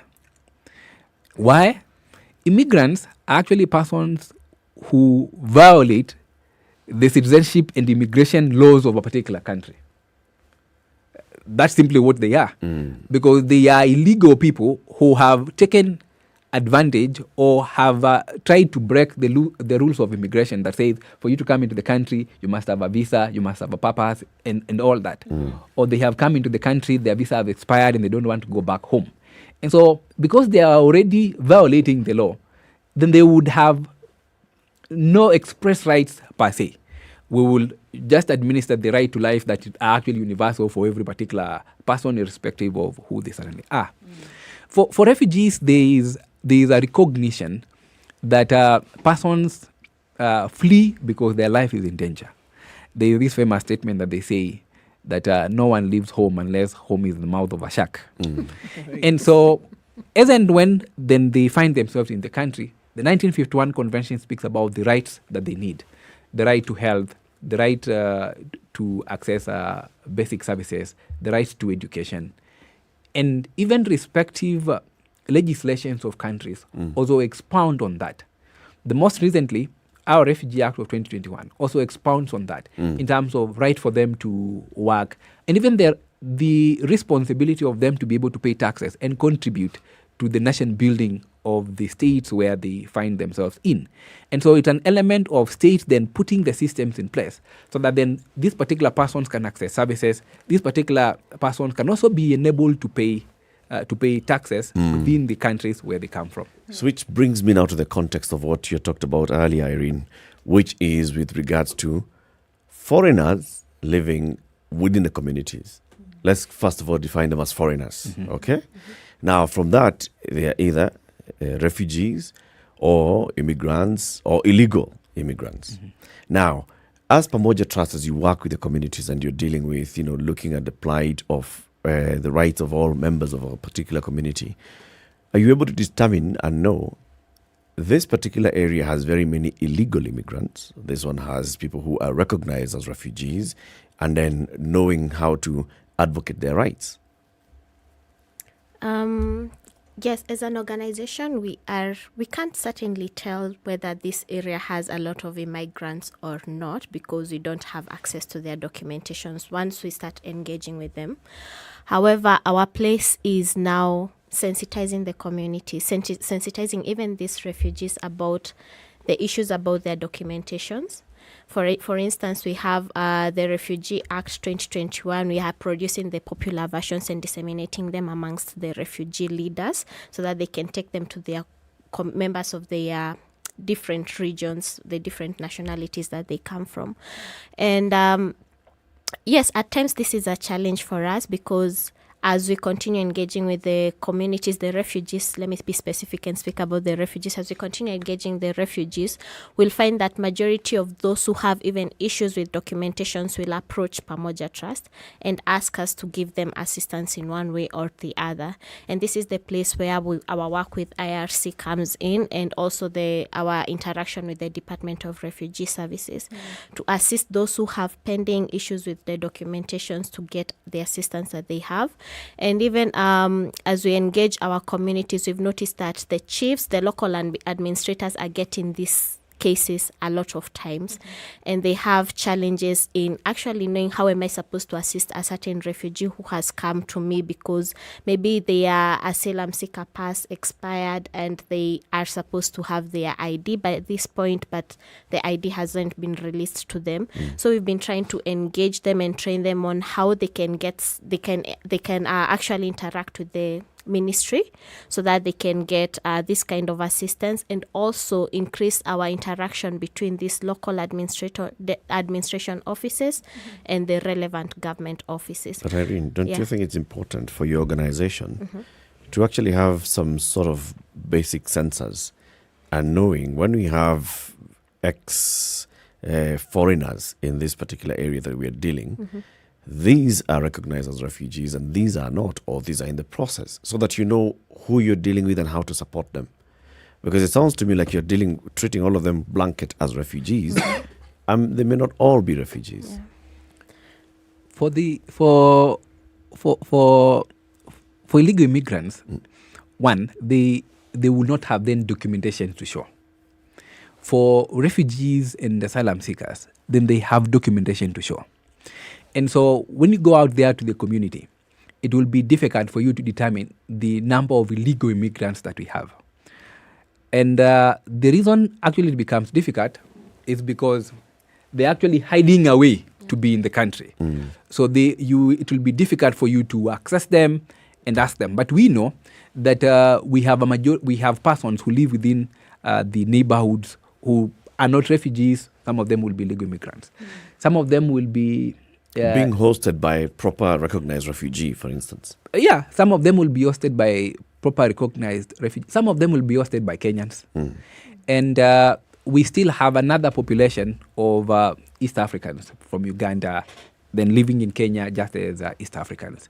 And so those that do not have refugee documentation, then it's not easy for us to distinguish whether CT is living in Kenya as an illegal immigrant or as an EAC citizen in this particular country.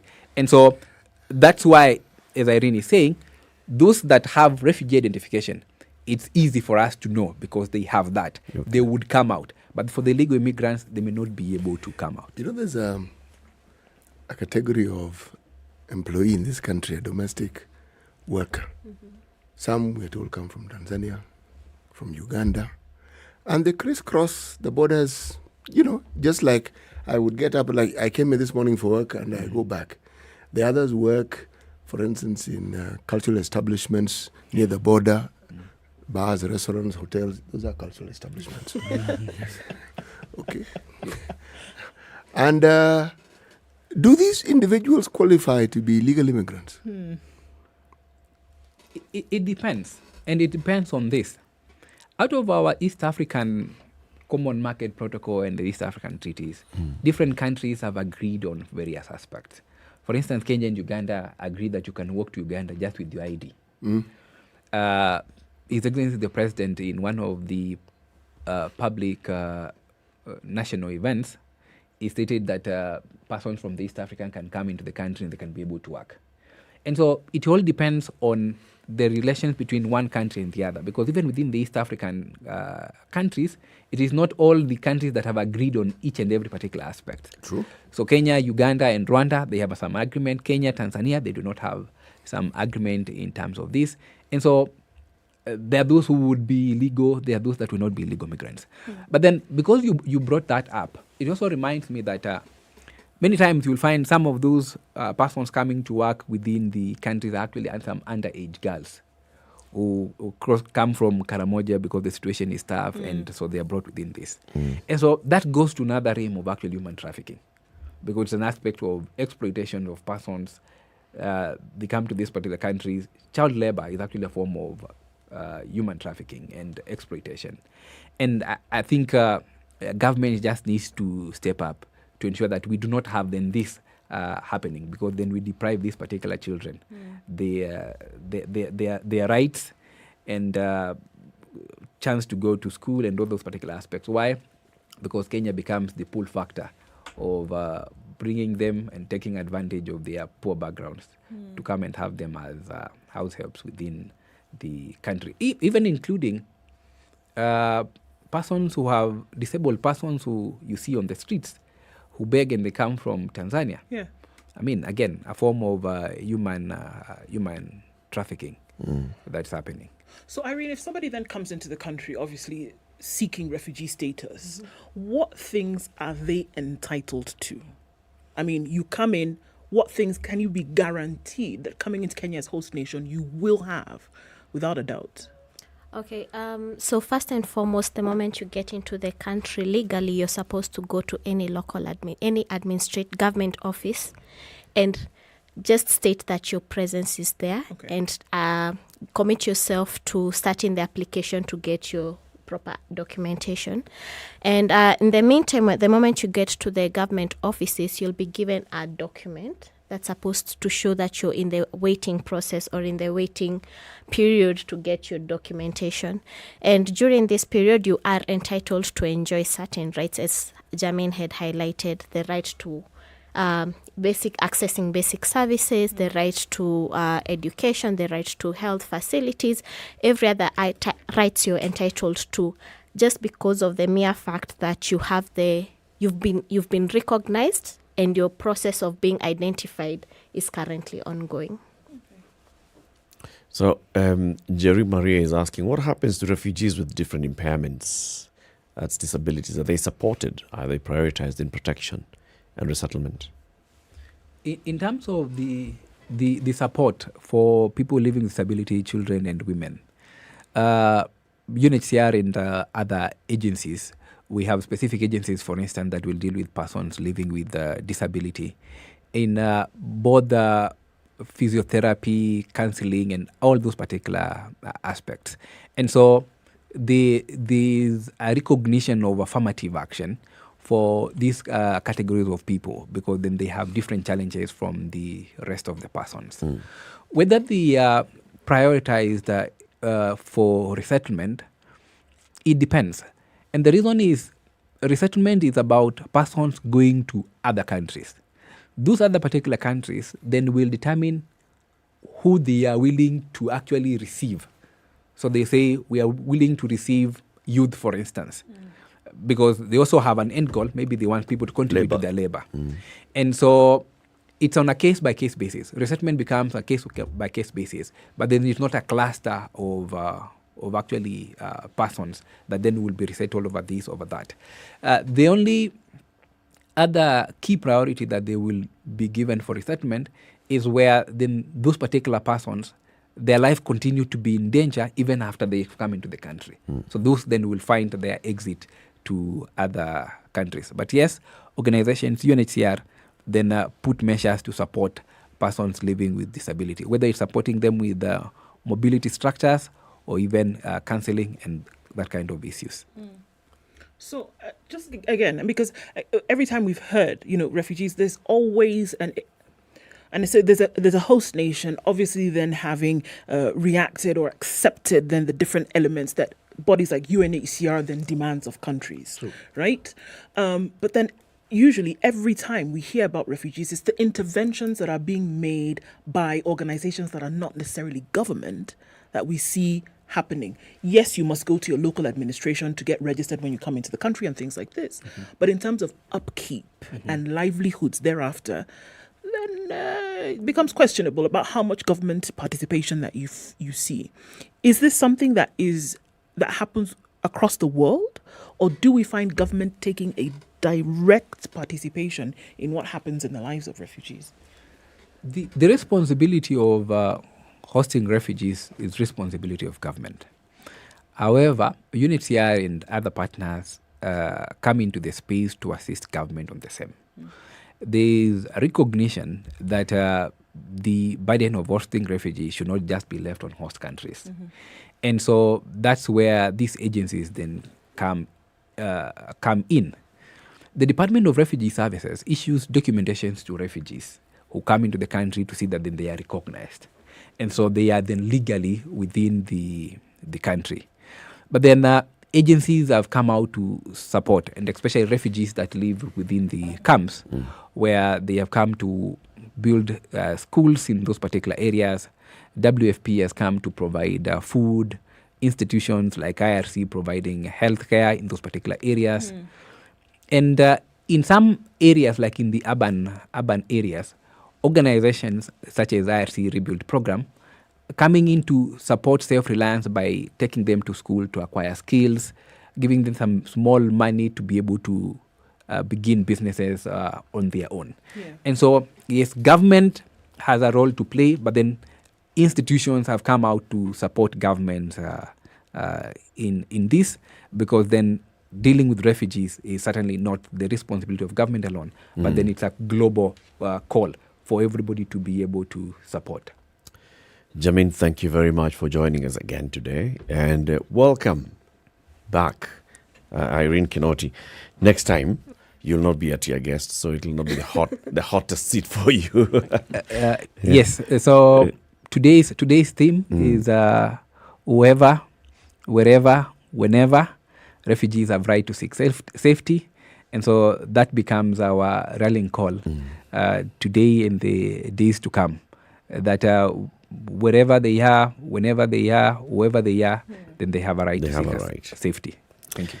Jamin Kuswani is a Rebuild Advocacy Manager at International Rescue Committee, and Irene Kinoti is a Program Officer at Pamoja Trust, reminding you as we say goodbye today that if you go to Sarit City, Sarit, your city, throughout the month of June, you get serious discounts. Father's Day is Father's Month. Indeed. At Sarit, your city. Have a lovely day and have a good morning. It's 10 a.m. The latest news from around the world. 94.4 Spice FM.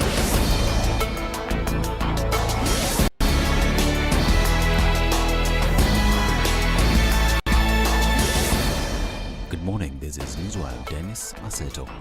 My academic qualification is clear for anyone to see.